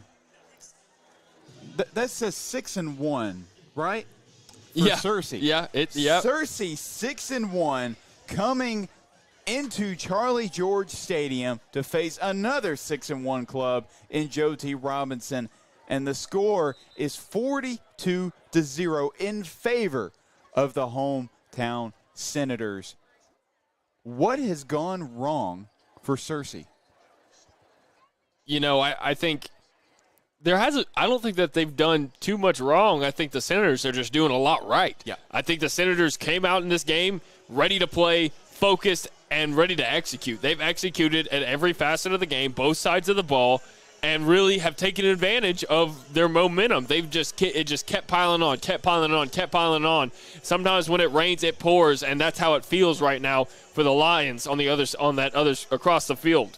I mean, if you're Coach Clark for the Lions, you've got to figure out a way to slow their momentum down on this Senator sideline, because right now it seems like there's no end in sight. Now, if you are on the Searcy side, there is a little bit of optimism. Of course, down 42-0, there's not a lot, but this same team last week was down 21-3 against a very good Pine Bluff team, where their record does not tell the whole story. They have a fantastic defense that is well respected by everybody in the conference, and they were able to score 25 unanswered points in that fourth quarter alone. Mm-hmm. So there's 2 quarters left to play. You know, I said it earlier in the first half. You said it again. You can't knock put this team away just yet. You know, they have shown that they can come back from big deficits. Now, granted, this would be their biggest deficit of a comeback, and I think this would probably be the biggest deficit I've ever seen a comeback on at any level. I'm sure there has been, but this would definitely be the biggest one that my eyes have seen. So they've got a huge task ahead, in front of them. So let's see if they can try to make some magic happen and try to come back. And here's actually that's William Tate, the brother of John Tate, on for the doing kickoff duties now in the second half. And a respectable return of about 25 yards brought down by William Moore. So the Lions, I imagine they send their starting offense back out onto the field to try to make something, if anything, happen. And it looks like the Senators, a lot of fresh faces and out on the field now. And Johnny Bell remains the quarterback for the Lions. Curtis Goodrich remains his running back. Fakes the handoff. Bell's going to take it himself, and he's going to be he's going to be pushed ahead. So that's going to be a first down for the Lions. And that is, that is the best run Johnny Bell, the senior quarterback, has had all year long. This is only his 12th rushing attempt. Negative 31 rushing yards on the year. His previous long was 7. Goodrich can't be tackled and gets about 8 yards on that first down run. Then the Lions still going fast here. Trying to pick up the tempo a little bit. I think that's something that they talked about at halftime. Maybe try to, if you get some successful plays, don't let that defense reset. Keep the pressure on them and keep moving it. Bell to his man finds Cooper Jones for the first down. And just like that, the Lions offense is rolling. Of course, it is the starters versus the Senators' second-team defense. But I imagine what Coach Clark and company were talking about was, let's play our game and get back into this football game, because frankly they have not had the football long enough to establish any sort of rhythm. That was a lucky play right there for the Senators. Caden Pettis, there was a wide receiver to the left of Caden Pettis that was just all alone, because Caden Pettis was on his man, but there was nobody covering that other wide receiver. So if they would have passed it right there, it could have been a big play. Instead, a 3-yard gain on first down. Shovels to the receiver. Going outside, gets about 3 yards on the play. That was Bryson Thompson, the sophomore receiver. That's his second rushing attempt of the year. First one that's gone positive. His previous went negative 6 yards. Another wide open receiver on the left side, now covered up. So it is 3rd and 2 from the 38-yard line of the Senators. The first time tonight. And a great tackle for a loss by Nick Tyler, but the first time tonight that the Lions have been able to earn a chance to play on the opposite side of the field. They've been on the Senator side one other time tonight, and that was off an off a recovered fumble. And now their offense starting to get going here. Here's Bell to the outside, finds a man, and he's got the first down. Wade Moore, the senior wide receiver, picks up the first down for the Lions. I don't know how many first downs they even had in the first half, but they're probably tied with that number on this drive alone. Yeah, no, they are really moving the ball well and trying to get some positives to take out of this game later on. Bell finds his man open and immediately actually pushed out of bounds. That was number 23, Josh Gillette, on the stop. Another really good gain on first down. So it is 2nd and 4 from the 28. The Lions knocking on the door in the red zone. Rushing by Goodrich. He gets tripped up, but he finds his way to a first down. And again, knocking on the door of the red zone. It is 1st and 10 from the Senator 21-yard line. Still up-tempo football. Going back to the ground gain. Again to Goodrich. Goodrich, he cut back. And he'll have a respectable gain on 1st down, about 4 yards. Correction, call it 5 yards. Goodrich still in at tailback. 2 receivers on the left, 1 on the right. Shovel pass to Goodrich. Goodrich cuts back again. And, he's going to try to cut back. Still on his feet. And he still gets a positive gain. Somehow, he, I think, got the 1st down. No. Yes, he did. Curtis Goodrich. How the heck did he do that? No quit in him. That's how. He just, every single time there was a chance for the Senators to tackle in the backfield, he somehow did a little spin-a-rooney and get out of it. I don't know how he did it. That was a crazy play right there. Yeah, reverse field like 3 times. Yeah. And Ricky Love now in the ball game. He's going to shed some tacklers off of him. And then finally it's Braden Amolo bringing down Love. Of course, they are moving the football, but this is what happens whenever a starting offense is up against a backup defense. Something like that typically tends to happen, but you can tell they're not going for big plays. They're going for chunk plays, trying to lull you to sleep and trying to win with physical football to the end zone. Yeah, flag comes on the field. It's going to be on the Senators. I think it might be on Bhavya Patel. Maybe pass interference? Yeah, that's what it's going to be. Pass interference on the Senators. Because I believe you're the one that told me there's no uncatchable ball? Uncatchable balls in high school football. Yep. Really appreciate everybody tuning into our broadcast here tonight. Whether you're a Lions fan, a Senator fan, we welcome everybody. Or even if you were just tuned in to watch the band, I'm hoping you stick around to the end of this ball game. Make sure you hit that like and subscribe button here for everybody at the Robinsons Sports Network. We really appreciate Goodrich pushes his way into the end zone, and the Lions finally find the end zone and get 6. They get that goose egg off the board and finally get some points up there.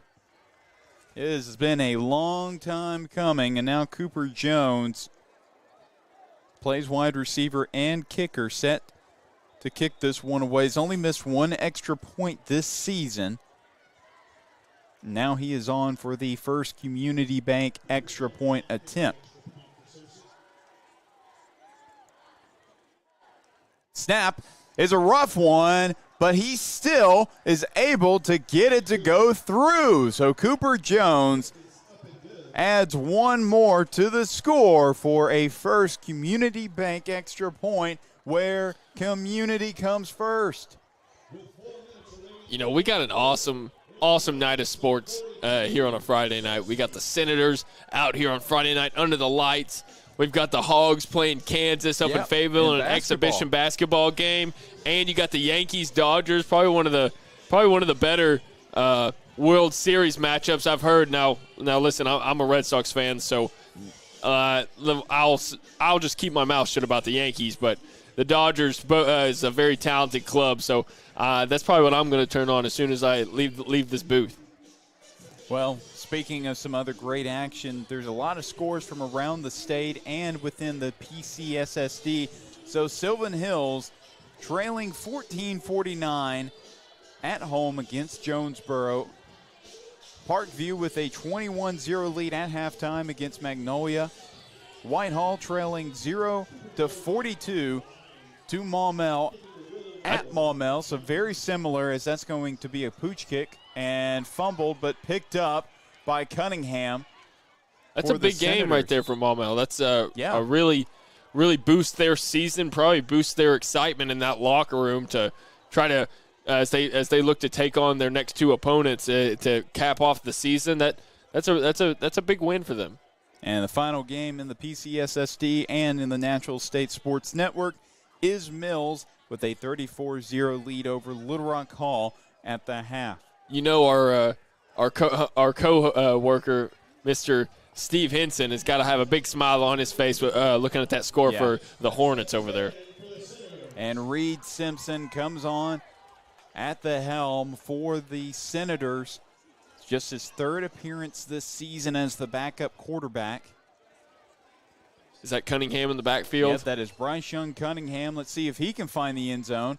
And he'll get a respectable first down carry, well, about 3 yards for Bryce Young Cunningham, the sophomore, who I imagine throughout the season, as guys tend to get banged up, and definitely next year, he's going to be a key part of that rushing attack, especially since Nick Abrams and Jordan Thomas, two of your best running backs, are both seniors being honored tonight. Two receivers to the right, one to the left. Handoff again to Cunningham. Cunningham, nothing going for him there. It might be a tackle for loss. Going to have to give it to 3 different Lions making the play there. Brings up 3rd and 8 from the 32-yard line. Well, 34-yard line, correction. It's Kyron Grimes, Tatum Hayes on the right side, Jaden Carter on the left. Still the starting offensive line in for the Senators, but mostly backups, especially with the Senator defense getting some very important opportunities in their last game at home in the 2024 regular season. Simpson back to pass. Finds his man open, in and out of Carter's hands. He was looking for the senior. Carter can't come away with the catch. It was a good find, accurate pass. Just always hate when you know you have that first down, can't come away with it. Yeah, no, that was a nice ball. The ball was maybe a little bit high from Simpson, but definitely a catchable ball. Unfortunate they couldn't get that completion there, so that's gonna bring up a 4th down for the Senators. I think this is their first, well, not their first 4th down, but the first time they're gonna be punting tonight. Yep, William Tate on to punt this football away for the Senators. 2 Lions back to receive, and Tate, that was close to being blocked. And that bounce is going to go his way. What a bounce. It finally went out of bounds at the 16-yard line of the Lions. First of all, he was very close to getting that one blocked. And now that is going to do it for this third quarter. We're going to stay right here because they are not wasting any time moving this second half along. But 42-7 is your score as the Lions will have the football to start this second half.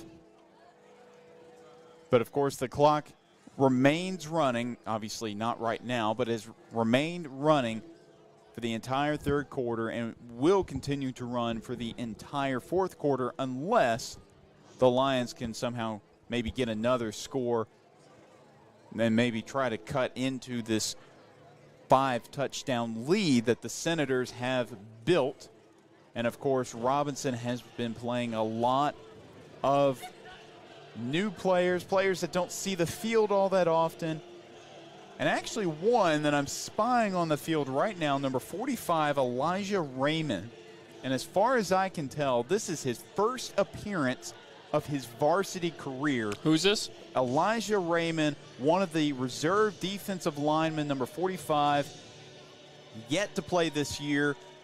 And as far as I can tell, is yet to play in his varsity career. So congratulations, Elijah Raymond, for getting onto the field for the first time and last time in his career with the Senators. And that's going to be King with the reception.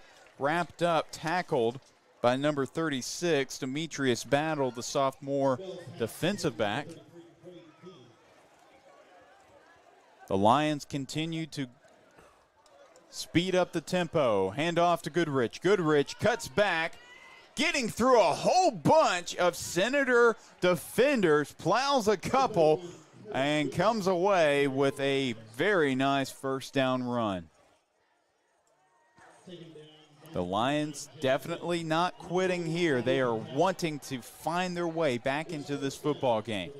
Man in motion, it's Jones. Handoff again to Goodrich. Goodrich following his blockers. Huge hole. And he can't be tackled. Gets the first down, finally brought down by Raymond. And I believe that was also Mike Daniels in on the stop. But this offense is rolling. They're really getting a good push on the offensive line and opening up big holes for the running back. And Quade King on the reception. Bell connecting with this receiver there. Second catch of this drive for Quade King. A handoff again to Goodrich, making a man miss. And what a run, and what a collection of runs by the junior running back, Curtis Goodrich. I mean, this is a guy that has been balling all year long. 12 touchdowns coming into tonight, and he just is adding. I know he is well over 600 rushing yards on the year, and he continues to add to that total with another solid run, bringing up second and 3 from the 29-yard line. Now Ricky Love, the other really great running back into the ball game. He's making a man miss. He's got the first down for the Lions, and they are continuing to just pound the ball. And they're picking up a lot of first downs and a lot of yards in a short amount of time. You know, usually if you're trying to avoid draining the clock, you don't run the football a lot, but here it is, Bell looking for his man. Now, there's a flag on the play, and nobody in the Senator stand liked that. That looked like great coverage from Josh Gillette. In coverage, I think that's Quade King. And King is down on the field at the corner of the end zone, and he is yet to get up. Looks like he's holding his knee. I believe that is Quade King. I don't want to be incorrect there. That was in the farthest corner of the end zone. I couldn't really see. It didn't really look like pass interference to me, but now they're going to have an injury timeout to try to see what's wrong in the corner over there. Hopefully it's nothing too serious. I say it every single week. We do not root for injuries around here on either side of the ball. You know, these young men work too hard in the offseason to see their season get cut short at any point is not something that I would want to see at all. They work so hard, and for them to get that taken away it shouldn't be a thing. It shouldn't be a thing, and hopefully that young man is okay and it's nothing too serious, and maybe he can come back into this ball game or at least play next week. Well, and you definitely do not want to see a guy's night end as well. You just always hope it is nothing serious. Trainers are still checking him out. The Senators' defense goes back out onto the field, ready to play some football.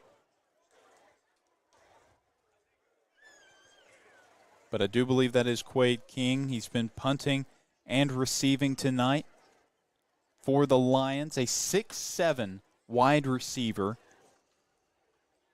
And believe it or not, he somehow plays basketball. But coming into this game at only 2 receptions on the year for 28 yards and has already tied his season high for catches with 2, actually. And he is up, and he is being helped off the field, so that is good to see. And now the Lions back out onto the field, trying to punch this one in. In the red zone. Yep, they are in the red zone for just the second time tonight, and both times in the first half. The clock is running. 8:53 and counting. Handoff to Ricky Love. Ricky Love, he's getting pushed, and that was a nice run on first down. Brings up, looks like they will be setting up shop at the 4-yard line. The Lions taking no time and trying to get another score. Ricky Love, and he stopped short. Maybe he fell at the forward. 1. He fell forward, but he's brought down at the 1-yard line. And it's pretty obvious they're going to go back to Ricky Love now on 1st and goal. Love, and I believe he's in the end zone. Yes, he is. So Ricky Love finds his way into the end zone for the 6th time on the year. So both running backs for the Lions have found the end zone tonight, both in the second half. 42-13 is your score as Cooper Jones is on for the first Community Bank extra point attempt. Yeah, they did really good on that drive of just sticking to what was working and running that ball, keep that rock pounding, and it worked out for them. As the kick is up and good, they get some more points on the board to trim this lead, but more of a morale booster right there you can find some positives to work with in the film room next week. But that was they were just getting really big holes on the offense, and Goodrich was taking advantage of it, working their way all the way down the field. And the Lions get the extra point to go, the first Community Bank extra point. So get ahead of your finances with First Community Bank with one of their personal or business checking options. First Community Bank, where community comes first. Surprised I don't have that memorized by now. With all the points that Robinson has been putting up this season. And we really appreciate First Community Bank for being one of the sponsors for the Robinson Sports Network. Now, that does not mean they have to be the only one. We would love it if I would love it if I could talk about some more organizations for some more commercials. So the clock no longer ticking down. Why? What? The clock should be ticking. Well, they're no longer. What is it? The 35. It doesn't matter. As soon as they are up 35 after halftime, the clock runs no matter what. Well, it's running now. Yep, running now. I'm not really sure. Maybe just because of the stoppage of play. They shouldn't have stopped it on the touchdown. They do stop it for injury timeouts though from the officials. Well, the clock is rolling now, sitting still at 7:35. And there was a penalty on the Lions. So the Senator offense will get a few more yards and set up shop a little bit further.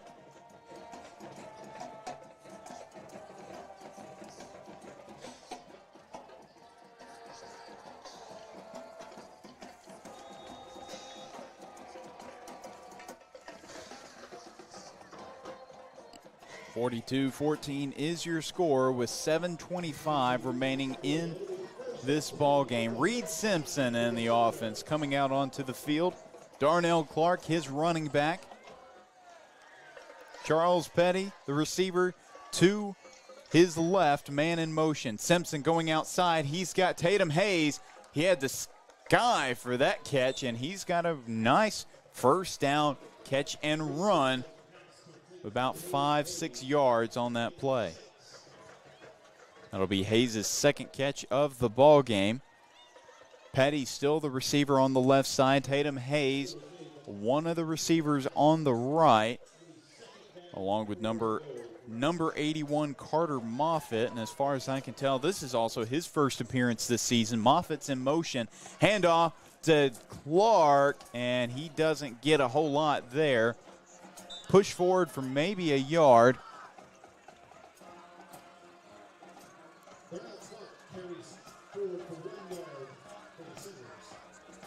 William Moore is going to come into the ball game at halfback. It is 3rd and 3 from the 42-yard line.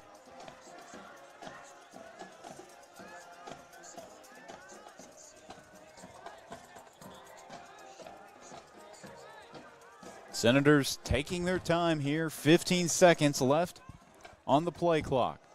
2 receivers on the left, 1 on the right. Moore in the backfield. Fakes the handoff. Going in motion. He's got his man open for the first down, and he's still going. That is the first catch of his varsity career. That is Aiden Scott, who plays some receiver, halfback, tight end, and I believe some defensive end as well. He sure does. That was a nice job. Nice catch and run. Really made a few men miss and got the first down out of it. Aiden Scott, his first appearance on the year. 2 receivers to the left, 1 to the right. Hands off to Moore. Moore, and he stopped at the line of scrimmage by a couple of Lion defenders. Caden Hickman, the sophomore linebacker, one of them on the stop.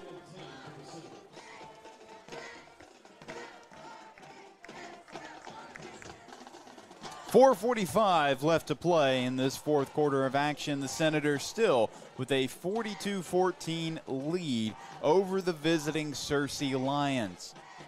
Reed Simpson and the offense hoping to add more points to this massive lead by the Senators. Man in motion is Scott. Simpson steps back, doesn't feel the pressure. Yes, he does. He's going to run for it.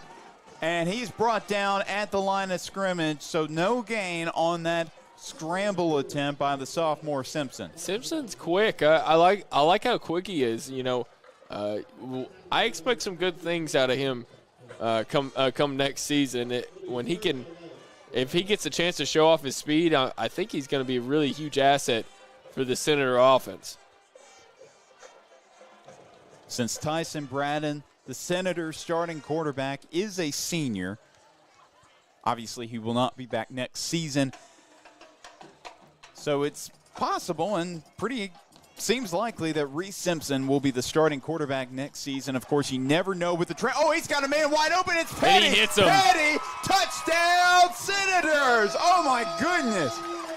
Reese Simpson, how do you do? That is his first touchdown of his varsity career, and Petty, his second touchdown of the season. Sophomore to sophomore connection. Charles Petty getting petty with it, getting into the end zone. Touchdown, Senators. Gosh, you got to love seeing that from your two guys that are very talented, and it's going to be a huge force for this Senator offense for years to come. And William Tate now on for the First Community Bank, and it is good. It was Reese Simpson on the hold. And another score for the Senators, 49-14 with 3:27 left to play in this ball game. And you got to give a hand to Reese Simpson, his first touchdown. He's so far this year, coming into this game, he threw 1 interception. Last year in 1 appearance as a true freshman. Well, I guess everybody in high school is a true freshman, but he threw 2 interceptions, so 3 interceptions coming into this game in his high school career, and finally breaks the ice and gets his first varsity touchdown. That's got to be huge for his confidence. And finding a great sophomore receiver in Charles Petty, who was just wide open. Yeah, no, he was wide open down the field. A nice job to hit him, and he kind of hit him in stride too.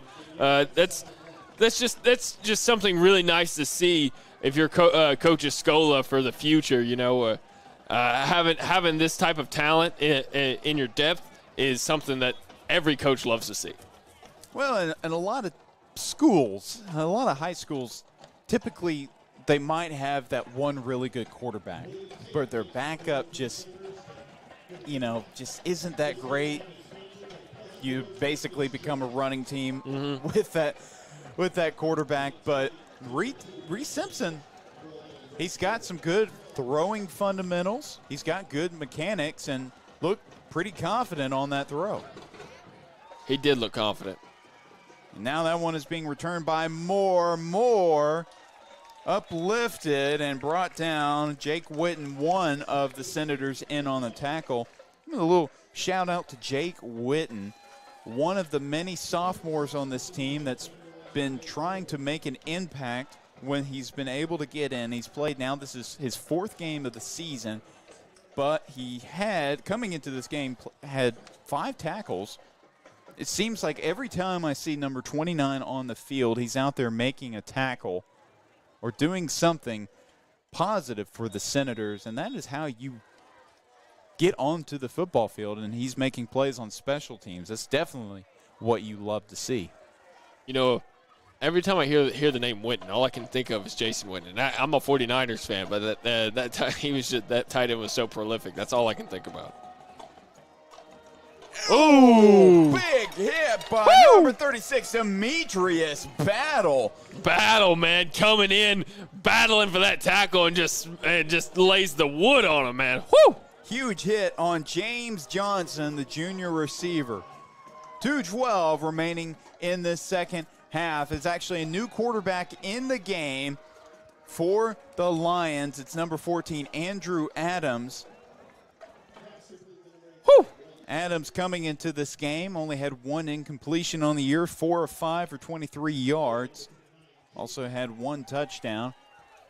And he was slinging it on that last play, finding a man. He's got another completion, finding his tight end, actually his wide receiver, Trenton Hart, the senior, and he gets the first down on the catch and run. You know, last Friday, we kind of had a chill. Was it last Friday? Did we have a chill in the air? I'm not really sure. I'm just tired of this warm weather. We've got to get rid of this warm weather. I'm ready for some cold. And that ball was batted. I believe that was Trenton Coleman, only his 2nd appearance on the year, coming up with a pass deflection.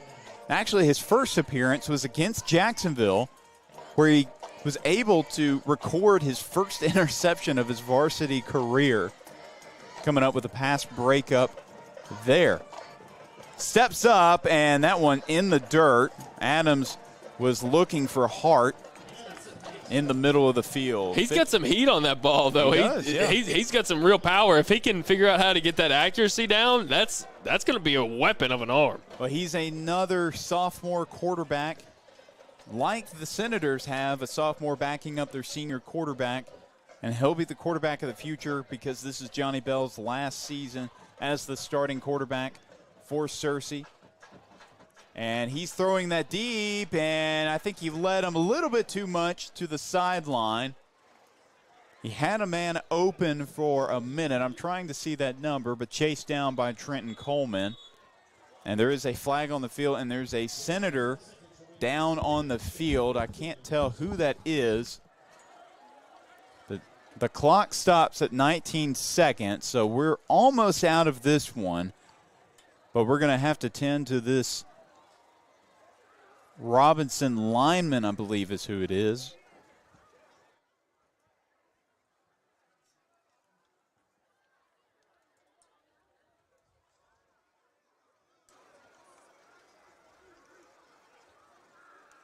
And he's up. Let's see. I believe that is, I can't tell if that's a 9 or a 4. Looks like a 4-0. Yeah, that is number 40, Nick Jordan, the senior linebacker, who's played just sparingly this year, but one of the 21 being honored. And both coaches just go ahead and decide to let the 19 seconds off the clock, and that will do it. The Senators, your hometown Senators, with a 49-14 victory over the visiting 6 and now 2 Searcy Lions. What a win here at Charlie George Stadium on senior night in front of this fan base for potentially the last time this season. The seniors really taking care of business. The Senators taking care of business. That's what this game was all about for them, coming out here, taking care of business and executing, and that's what they did both sides of the ball. I'm going to go ahead and name my offensive MVP I don't think it's even a question. It's got to be Deuce Williams. Deuce on the board in terms of touchdowns for that man. 2 huge long runs for him. Great job by Deuce Williams on the offensive side of the ball. Now, how about your defensive MVP? Defensive, you could give it to Deuce Williams for the interception, but who I'm going to give it to, I'm going to give it to Caleb Doucette. He had a few tackles for loss, one coming on 4th down, a huge play for them, had a couple of balls batted down. I think you got to give it to Caleb Doucette coming back off after not playing last week. I got to agree with both of those picks. I don't think you can do much better there. But while we have a second, I'm going to shout out all 21. I'm not going to spend too much time on each player, but they're the 21 seniors on this football team that were honored: Josh Smith, Tyson Braden, Jordan Thomas, Michael Hayes, Tatum Hayes, Caden Pettis, Caleb Doucette, Jaden Carter, Darnell Clark, Malachi Muhammad, Nick Abrams, Braden Amolo, Nick Tyler, Sam Scalingi II, Nick Jordan, Cam Harper, Elijah Raymond, Ahmad Booker, Ari Montgomery, Ryan Nolan, and John Tate. I saw just about all of them on the field tonight, but even if this may be the first game that some of these players have played this year, it's got to feel great. You walk away with a huge win, and not only is it a huge win against a conference opponent, but it's against a very good conference opponent. This was a game that a lot of people would decide the fate of the top spot in the 5A Central, which it still does. But I was hyping up Searcy all week long, I will admit. And the Senators come in with a 21-point first quarter and just blow the Lions out of any sort of contest in that first half, and just an incredible win over a team that they might see again in the postseason. There's a serious chance maybe Searcy would be out for some revenge. Yeah, that's a possibility for sure. But just good job to both teams. A lot to build on. If you're a Searcy Lions fan and coach, good job to the Lions. They're going to have to look at what they did wrong in the film room, but they can build off this. Well, looking at what the Searcy Lions have next week, they will be back at home for their final 2 games of the season. I know they'll be glad to be back at home after a short 1-game road trip, but they'll be back at home November 1st against the Maumelle Hornets, who are coming off. I don't know if they've actually won the game against whoever they're playing, but based off that score, or against Whitehall, based off that score, I'm getting a thumbs up. They won the game. Well, if you're up 42-0 at half, it's sad if you don't win that game. But for the Senators, they will, of course, this is senior night, last home game of the season. So next Friday, we will be on the road down in Pine Bluff as the Senators will be taking on the Pine Bluff Zebras. So that will do it for us here at the Robinson Sports Network. From all of us, thank you for tuning in. I'm Chris Gay. This was Jay Call signing off for the night. We will see you again on Friday at Pine Bluff. Until then, be safe and go Senators!